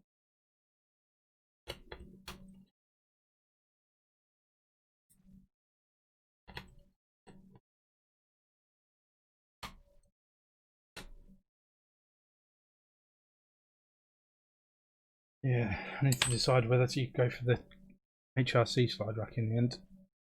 Alright, front lower arms on, I should say. I've got 23mm lower Overdose plastic extensions in there, which should be nice and easy. Should I faff around with the diff first? I think I should. Get this TN diff open and have a look. Actually, let's just do a Google Translate and make sure it's the right one. Make sure I haven't got the DIB version before I rip it all apart.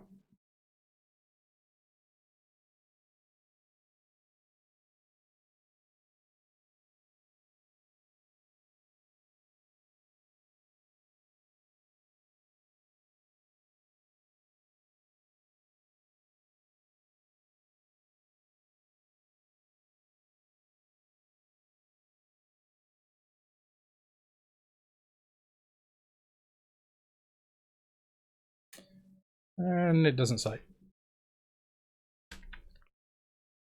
That's drift package. Looking at the instructions, it's the drift package one, which is good. There's a lot of shims included, and it's heavy, which is also good. Now, what does that say? I have no idea what this says. So let's see if I can work it out while I'm building it.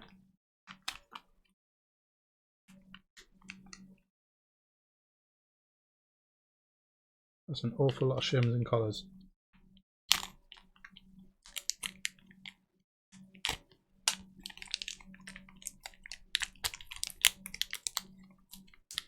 Sorry for rustling, guys.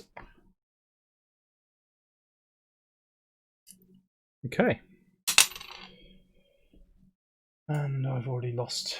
There it is.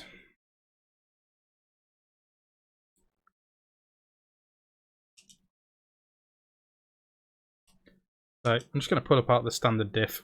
I'm going to make sure this all works, fits together before I put any of the fancy TRF tungsten bits in. Purely because I don't see the point if it's not going to be the right one. 2mm.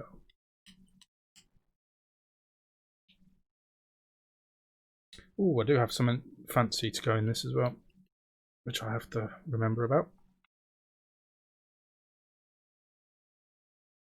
There's a piece of plastic. Don't want to get my setup board too greasy.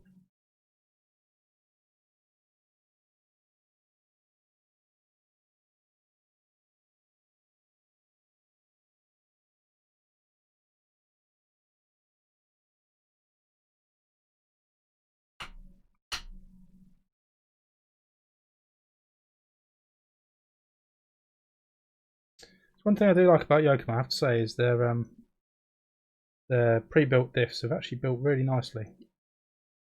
There we go, that's what I needed.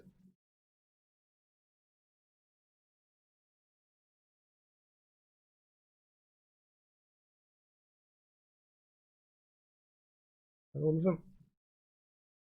That's 4, that's 8, which I think is the right amount. And the other plate. The tip is somehow magnetised, which I don't know when I did that.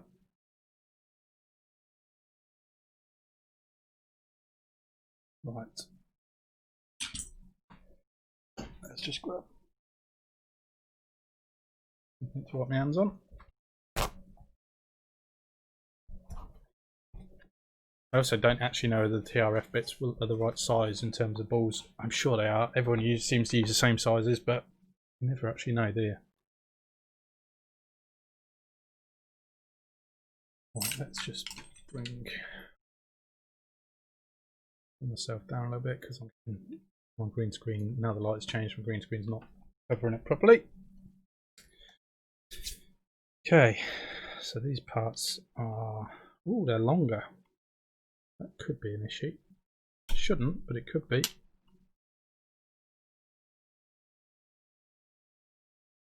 Okay, that one is the same size.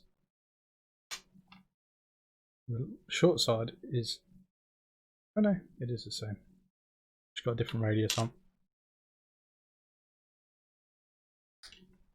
Okay.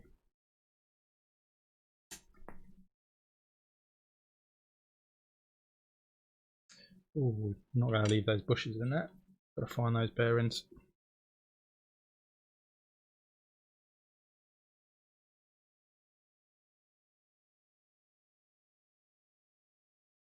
Glued in.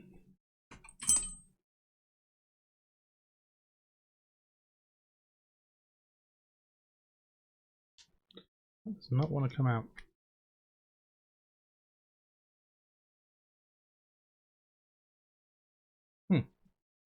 Okay. So I guess I'm sticking with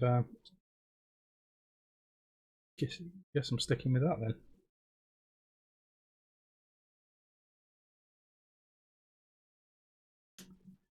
Can't do that. We'll need the bearings. Right. Now what we've got to do is a quick look up and see what size bearings there should be. Anyone happens to know, feel free to shout it out.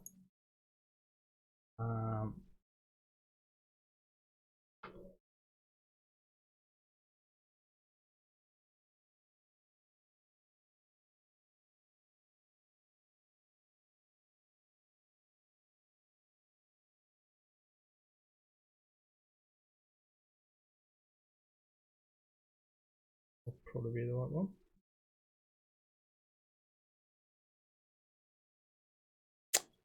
I hope I've got this size bearing. I should have.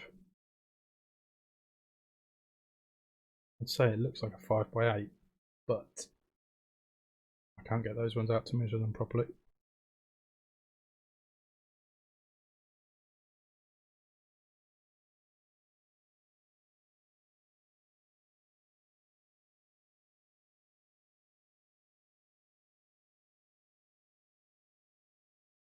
Taking a while. Come on, catch up.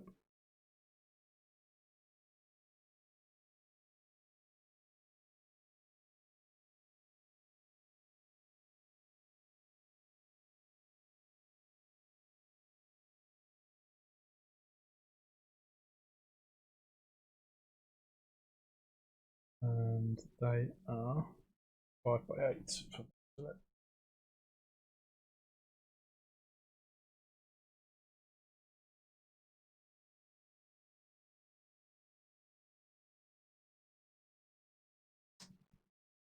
And I'm not actually 100% sure because the manual I've got has a spool.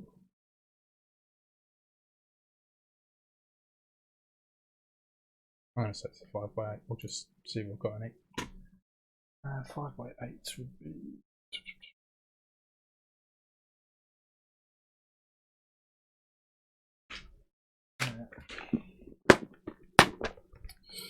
And I almost forgot, I've got a nice fancy screw which I'm not going to get in focus. That was a gift from Kondo-san, and it is one of the best upgrades you can put into a drift package apparently. And that looks like a 4x7, but we'll see.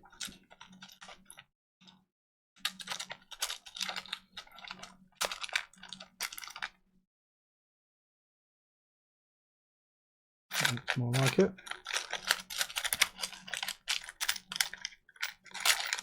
Sorry for the rest of the noises once again. I should have been more organised and had these ready. They look like the right size.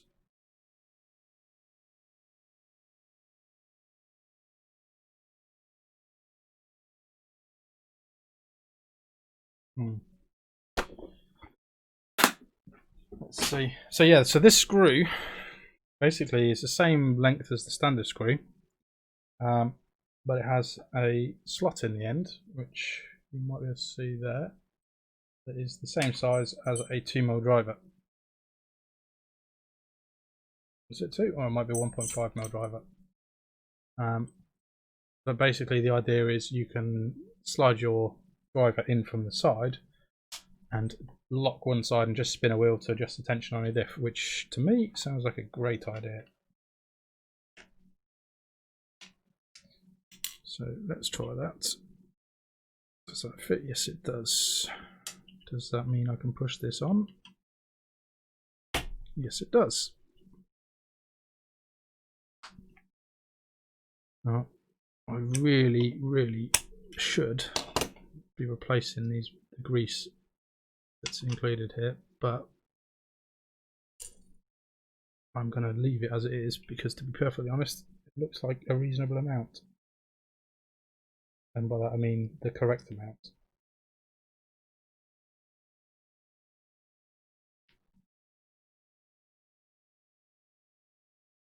So that's there.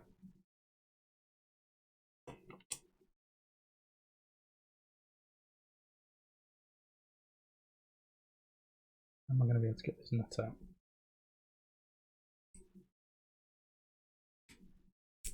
Yes.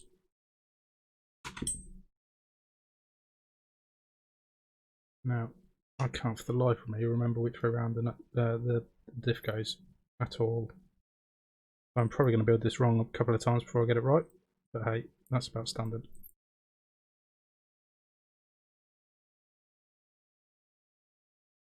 So if I do that, oh, that's the wrong size bearing then, isn't it?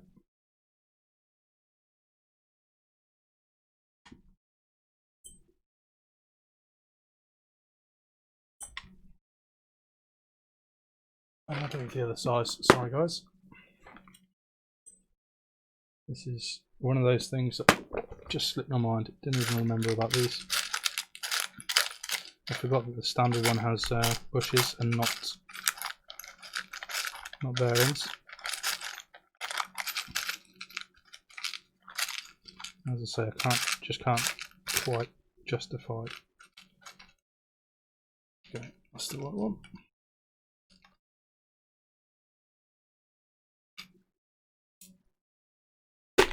Can't justify putting bushes in a super fancy chassis.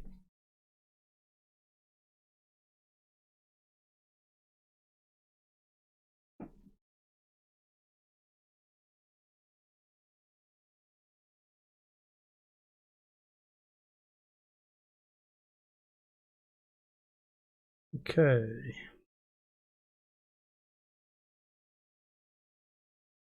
That's got to go there.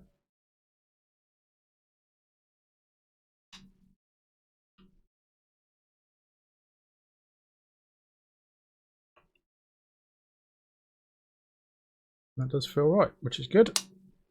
My screw goes there. And I am, of course, going to have to go and get a different screwdriver. No, I might be able to do it with my 1.5, as it's designed to do. Okay.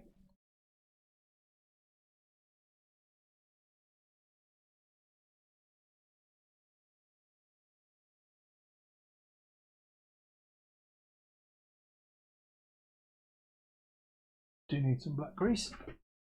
How have I got black grease?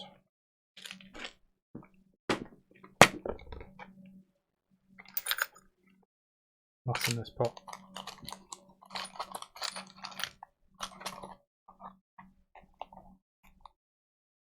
Okay guys, I'll be right back in 2 seconds. Just got to get some grease from behind me. Won't be a minute, I've just got to move everything.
Right guys, I'm back. Sorry about that. I just had to help the other half with something very quickly. Right, so I realised that firstly, I never showed the part number for this ball diff. Basically, anyone who is running a, let's see if I can get that in focus. Anyone that's running anything drift package based and wants a ball diff, you want a TN Racing TN599B. This is incredibly smooth, well made, and a very good piece of kit. I would highly recommend you just order one, to be perfectly honest, if you're running anything. And thanks to those guys that are still sticking around. And if we've got anyone new, feel free to say hello. What I'm also going to show is how I build a ball diff, and I don't do it the same as some other people. And I'm not saying my way is better or anything like that, but it works fine for me. I use a cable tie and some black grease. And obviously I would also silicone the plates, but I've left those as they were because they were pretty well greased, to be perfectly honest.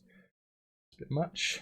Get a tiny bit of black grease on the end, and this is really hard to show with the focus as it is on the camera. I'll see if I can do this in a more visible area, but we shall see. That's not what I want.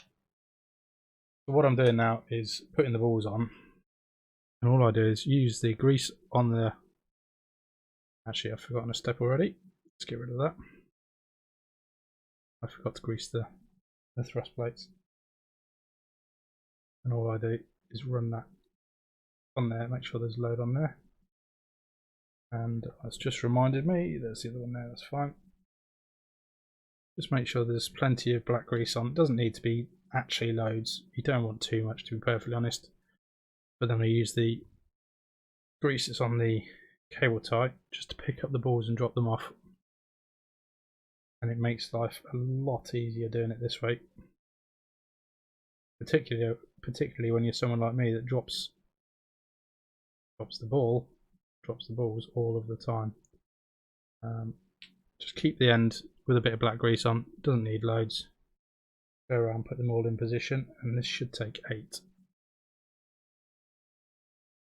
There's 2, and the last one to go on. You see, I don't know if you can see that the ball just stays nicely on the end because of the grease. And then just make sure that they're all pushed in, because they tend to squeeze up sometimes, like that. And if they're not in the right position, when you put the screw into the diff housing, it's just going to fall apart, to be perfectly honest. The balls will be everywhere. And again, just put a bit of grease on the plate. To be honest, I don't put too much on the second plate, purely because there's some on the balls, there's some on the other bits, and when you're putting this one in position, as I've just done, you tend to just end up with it in all over your fingers.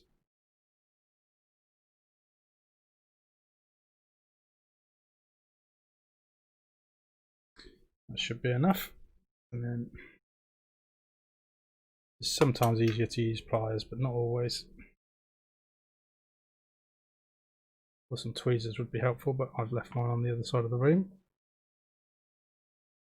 Okay, and don't let that slam down, just gently put that down. And I've already pulled a ball off, so I had grease on my fingers, and so that one came from there.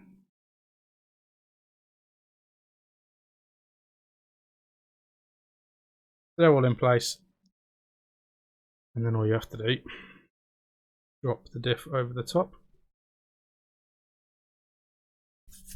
clean your fingers off a little bit, and this is where hopefully this screw comes into its own, but maybe not.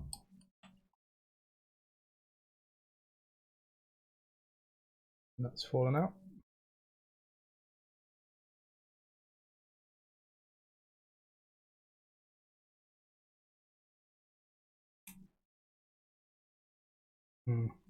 Maybe this isn't so good for actually putting it together. Let's see if I've got a small screwdriver behind me. Yes, I have.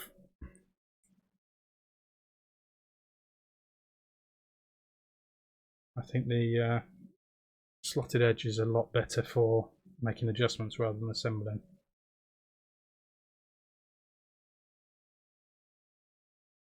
Why is that not? Oh, excellent, that's right.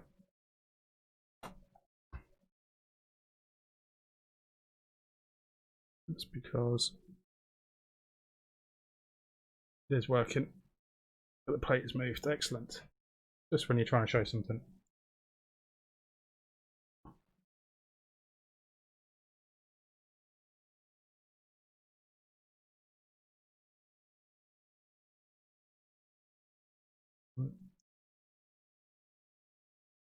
Normally goes a lot smoother than this.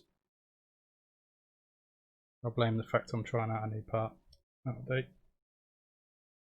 And where's my blade? Yes. There we go. Oh, okay.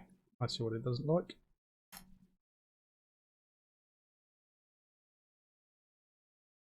Buzz that all the way off.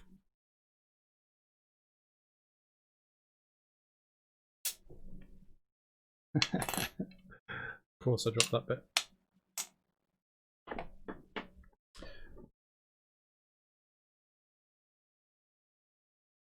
The one piece you want to drop is obviously the one piece you need to put it all together.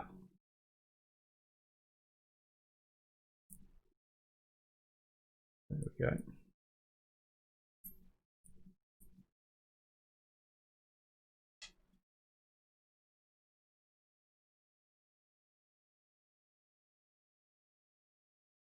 Let's do this right.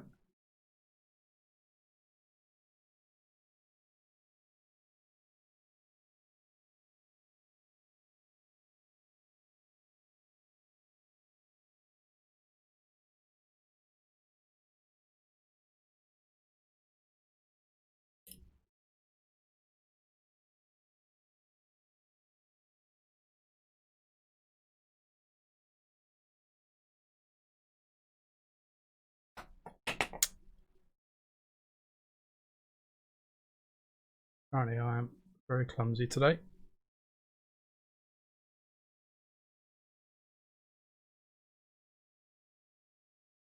I'll get the nut the right way around. There we go.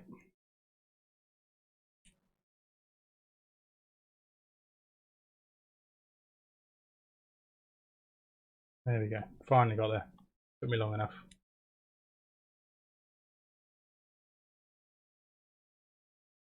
And that nut did not take. Oh, it doesn't need the nut. That's right. Oh, that's bonus. That'll be one of the differences then. That'd be right. Surely it needs the nut. Or is it actually that this screw is too short that I've been given? No, they're the same length.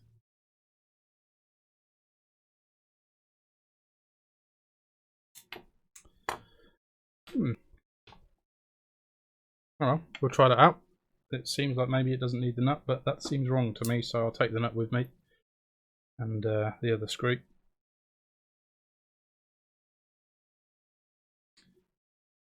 And what I don't know... Oh, I do see. Then we've got a crap load of shims, because obviously it's a massively undersized diff, it seems. Which, to be honest, I'm used to. Overdose does the same thing. They make a diff that fits a bunch of different chassis. And the smart way of doing this would be to measure the distance it needs to be, and then work out how many shims you need to add on. Chuck on. Oh, I see. That's no.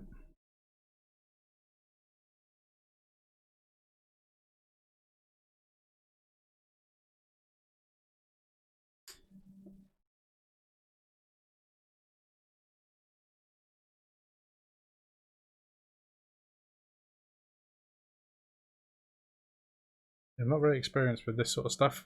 I haven't used drift package parts for, well, drift package diffs I should say, for quite a few years. That grease is done. Let's see how this sits in the gearbox. I guess not very well on my first attempt.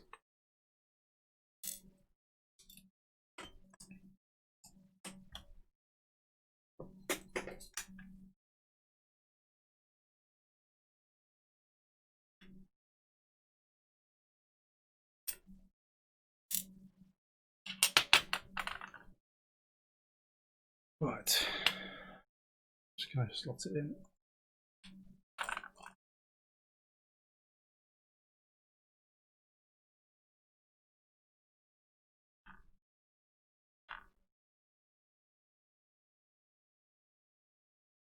Take half of that off.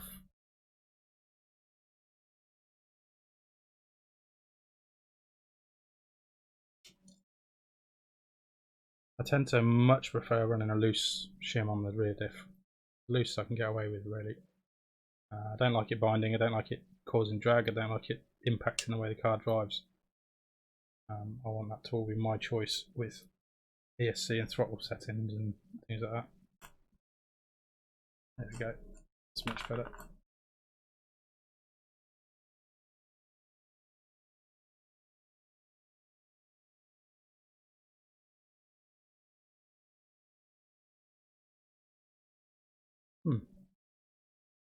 Slight tweak required, it looks like.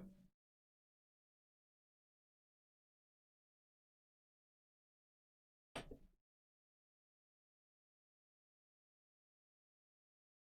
think one of these plates wasn't quite seated correctly, or one of the balls had twisted or something.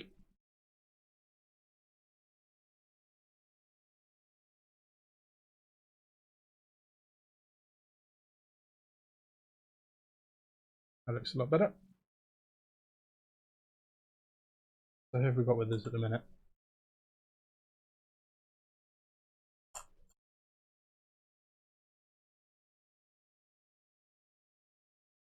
Something's not quite happy with this. There's a high spot. Right, I'm going to pull it apart. Ordinarily, I would leave this and fix it off stream, but to be honest, if I don't do it now, I'll forget about it.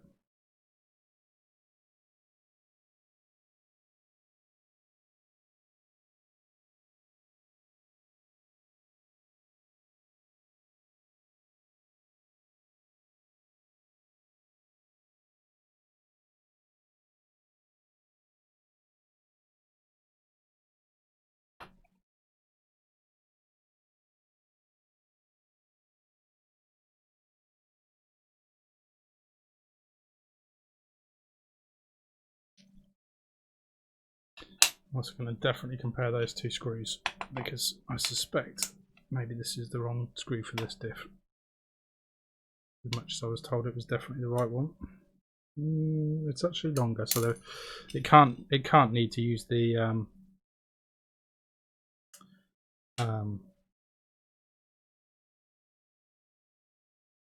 it can't need to use the nut you would normally see. Those balls all seated evenly.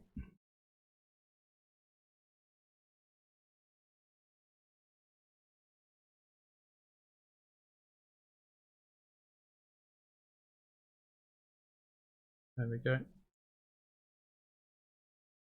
That is all good.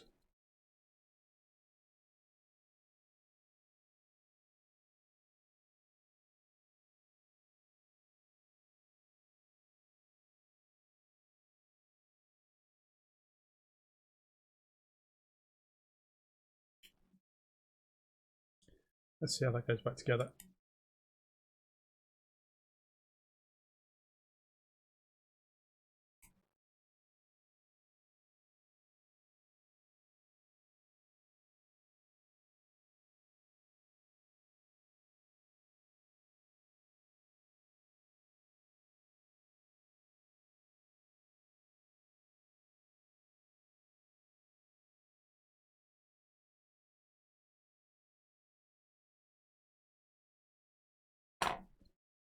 Okay, that seems alright.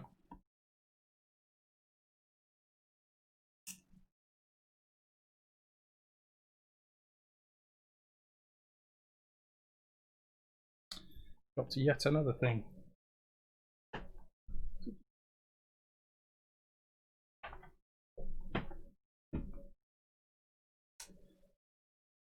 Where did my shim go?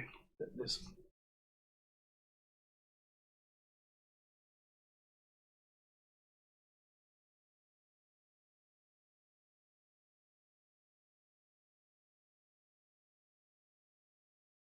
And incidentally, if ever you drop a shim or anything on carpet, make sure you clean it off before you put it on. You can end up with dirty bearings very quickly. Okay, so sorry about that. This is one of those things that you need to make sure it's precise. There we go, that's better. I think one of the balls are just knocked out slightly. I think that might be in the wrong way around. Does anybody watching remember which way the diff goes? Does it go on the left or the right side in a drift package? I think I've got it right, but we'll see. Takes 2 seconds to fix if you need to, so it's not the end of the world. Thanks to the 2 screws on the Overdose diff case. Actually, I think the standard one had 2 screws as well, but great simple design. That I like it when we keep things nice and easy like that. Right, so that's on. It's going to be a noisy car, I can tell you that much.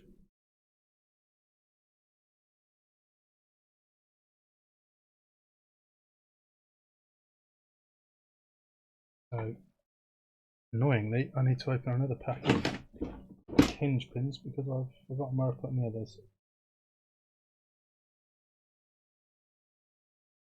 Well, I've got some out. Again, TN ones because they're super easy. Where's my pack of TN? TN hinge pins. So yeah, all I've done there is taken, there we go, got the standard one, an SD501DS prepackaged ball diff and rebuilt it into the TN599B steel outputs, which, to be honest, that diff feels better than any drift package diff I've ever felt before, so I'm very happy with that. That is a big improvement over standard. I will keep those instructions and see what it says in case it says don't do exactly what I've just done. I will also get rid of my cable tie and my piece of plastic. Yeah, that cable tie trick is one of those things that I can't remember who showed me that or if I'd worked that one out for myself, but whoever did, that saved me an awful lot of hassle and time. And I apologise for not remembering it.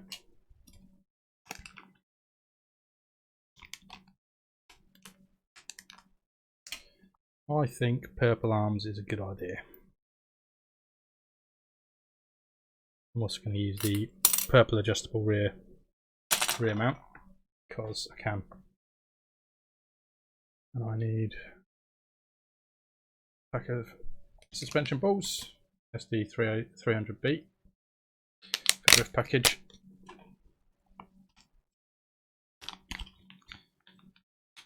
I don't know what size spacer I'm going to need for this, so I'm going to have to put them on and work it out. Because I'm definitely going to need more than normal, I think. So, but these are filthy. I'm going to give them a quick clean. And brushes there. They're not, I don't know if it actually shows up on camera, but they're just covered in carpet fluff, basically, from where they've been run before.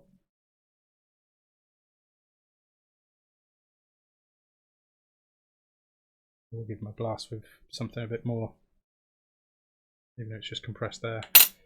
But that'll come when there's no microphone about to be destroyed by the sounds.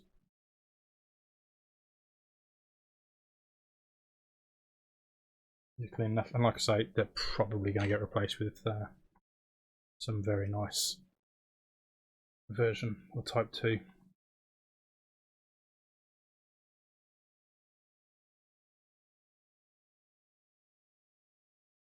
Remember the Type 1 inserts, I feel it's a bit more fitting on the drift package, to be honest.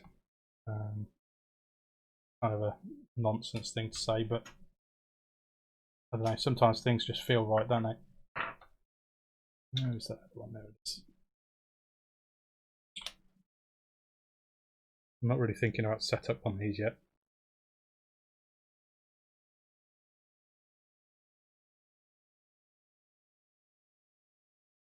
Of course I dropped it.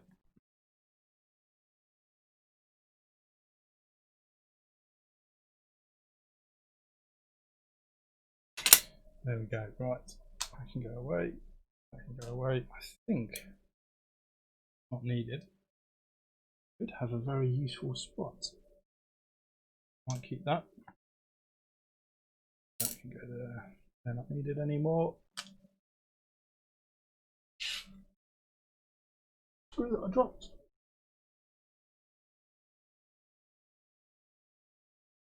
Let's make a bit more space. Sorry for knocking the mic. Okay.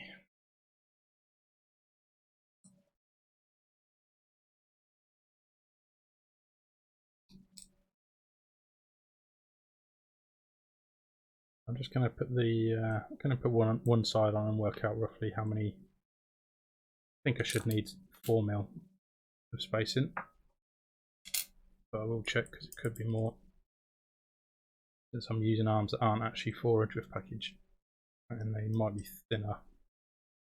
In actual fact, they do look thinner. Not gonna lie.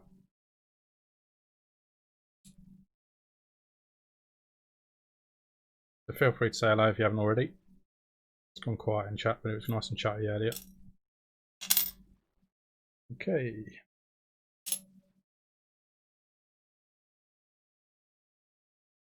I need a longer screw for my little stainless collection.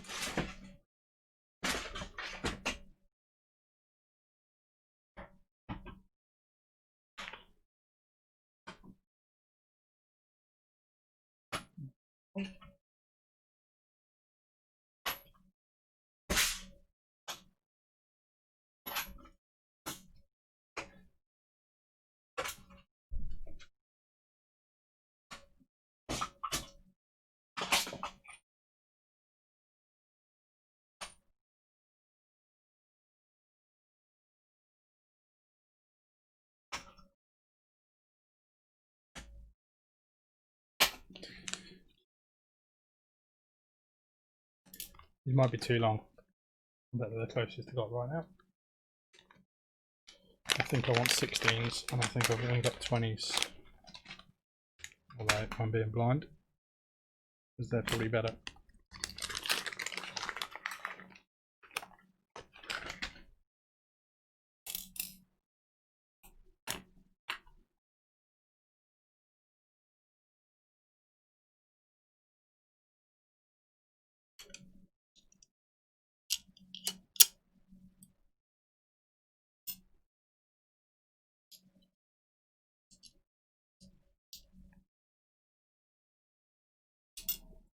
They should do nicely.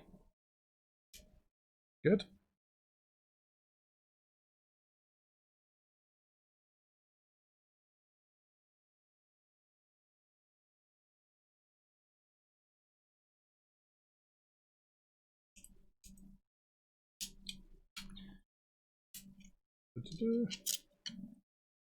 The 16s will do.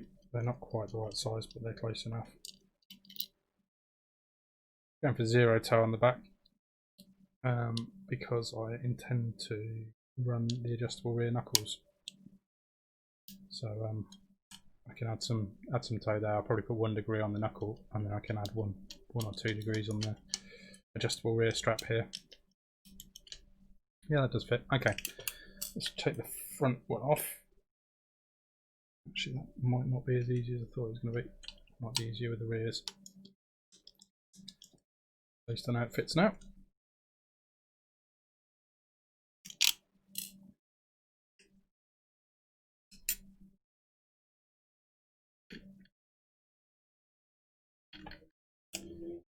Take a look. So the easy thing you can do, oh yeah, it's going to need lots of spaces. The easy thing with the drift package parts, when you're using these stepped hinge pins, the 2.5 to 3 mil converters, is you can just align one end and measure the other end, which I think I was right in saying that's 6 mil. I actually haven't got my calipers to hand, but I think I'm going to need 2 mils, which I hope I've got in here.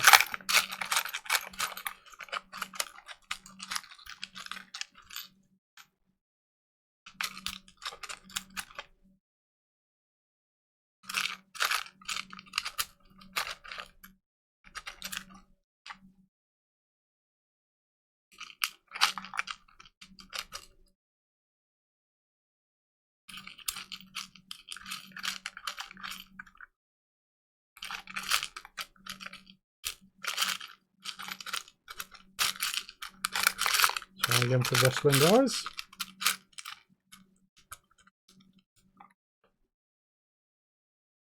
And I'll get a couple of ones, I think.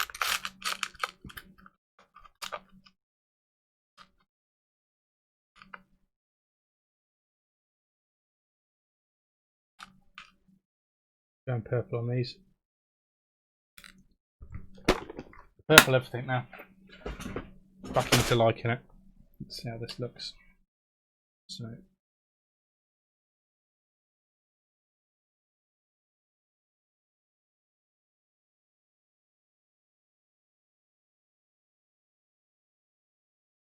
Okay.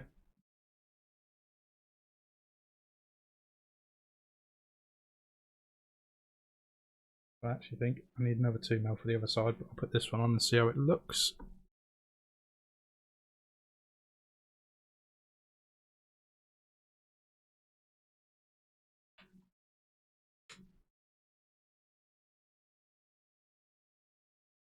Let's see if it all fits.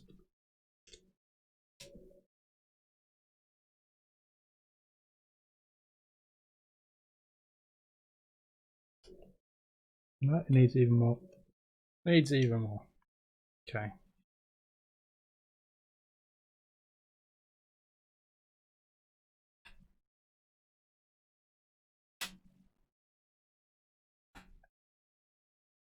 Should we try another 2? Be surprised if it needed that much, but it wouldn't be amazing. That looks like it'd be too tight now. Find out.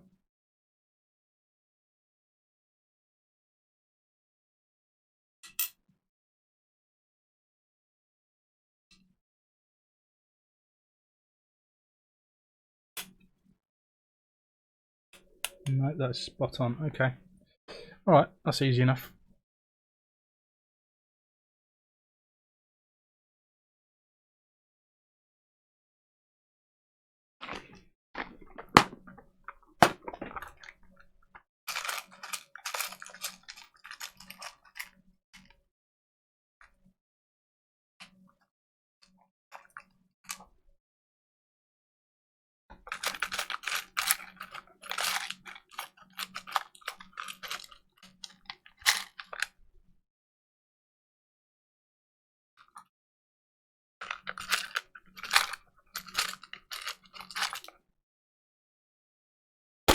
That should make life easier.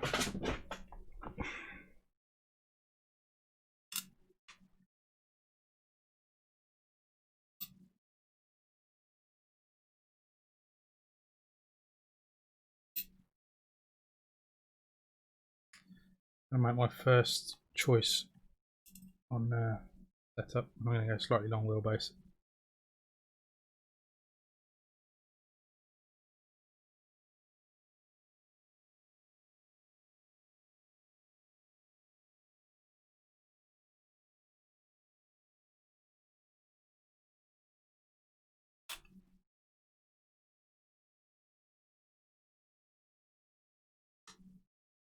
What I'll do when I'm happy with all my settings and I don't have to take anything apart, I will leave up those ball ends.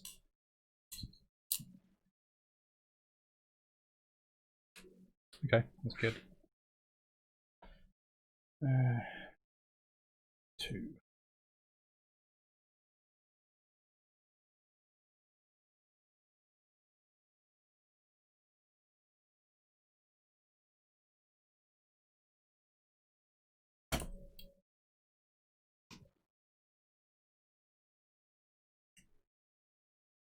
Okay, I was wrong. It's too much.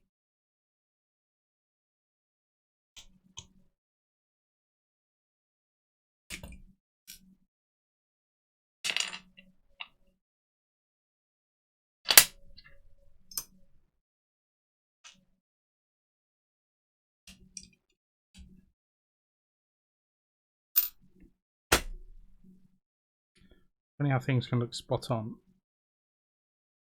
and then you actually go to fit it and it's wrong. So, theory, that should be right. All I've done there is taken spacer out basically. I put one too many in.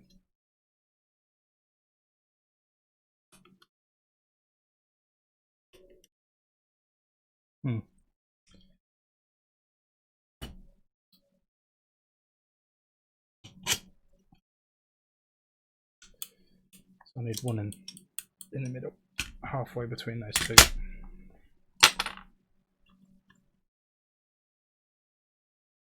I should just be getting my calipers here. Make life an awful lot easier. Come on.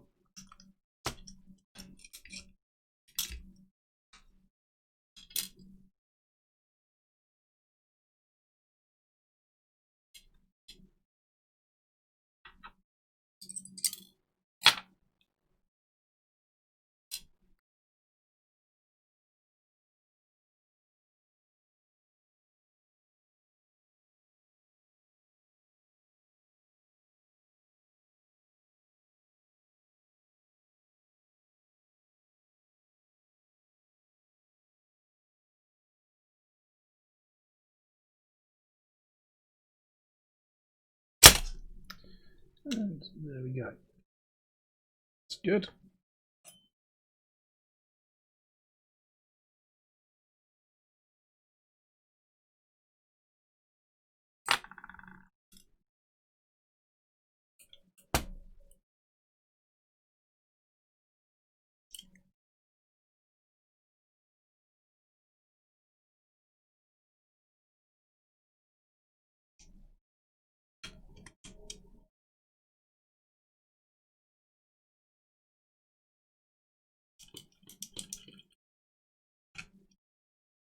That's good enough. Should always be a little bit of play in your lower arms. You don't want it to be totally tight, otherwise you end up with binding. And to be honest, when the car's under load, it sort of fixes itself anyway, to a certain extent.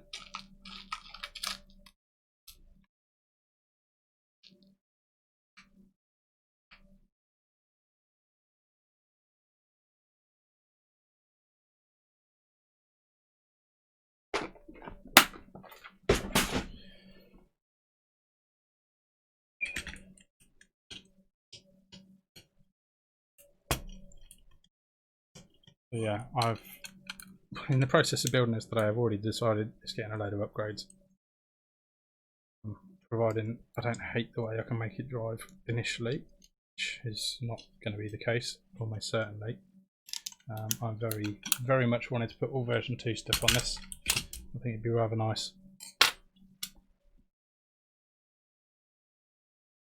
We've got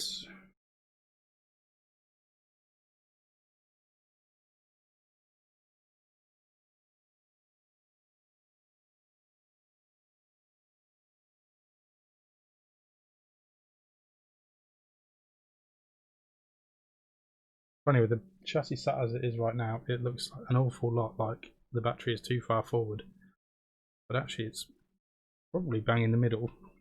It's probably actually the perfect spot, I think. Oops. Although I do suspect it will end up coming back a little bit. But as I said at the start, the chassis is not about speed. I've already got a fast chassis, I don't need a second fast chassis. And where have I knocked that to? There it is. Black parts on a black set of board are not always the easiest to see.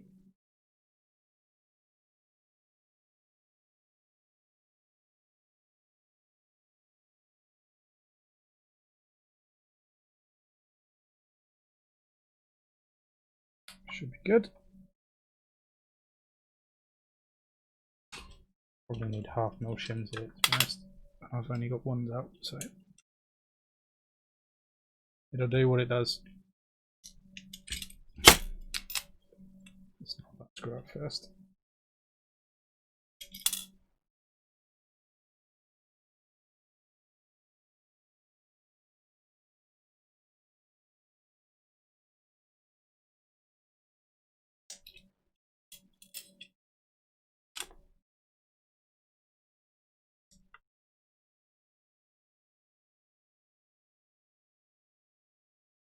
like I say, feel free to say hello, anyone.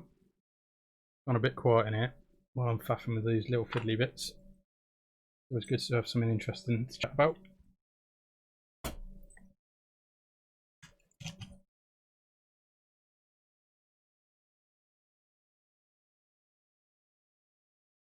Yeah.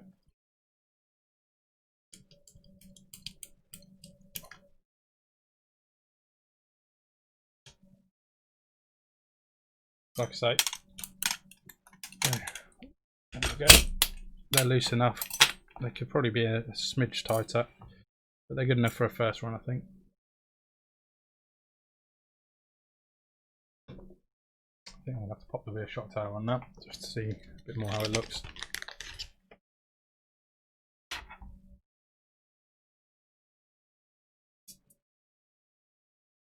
And I think that looks pretty good.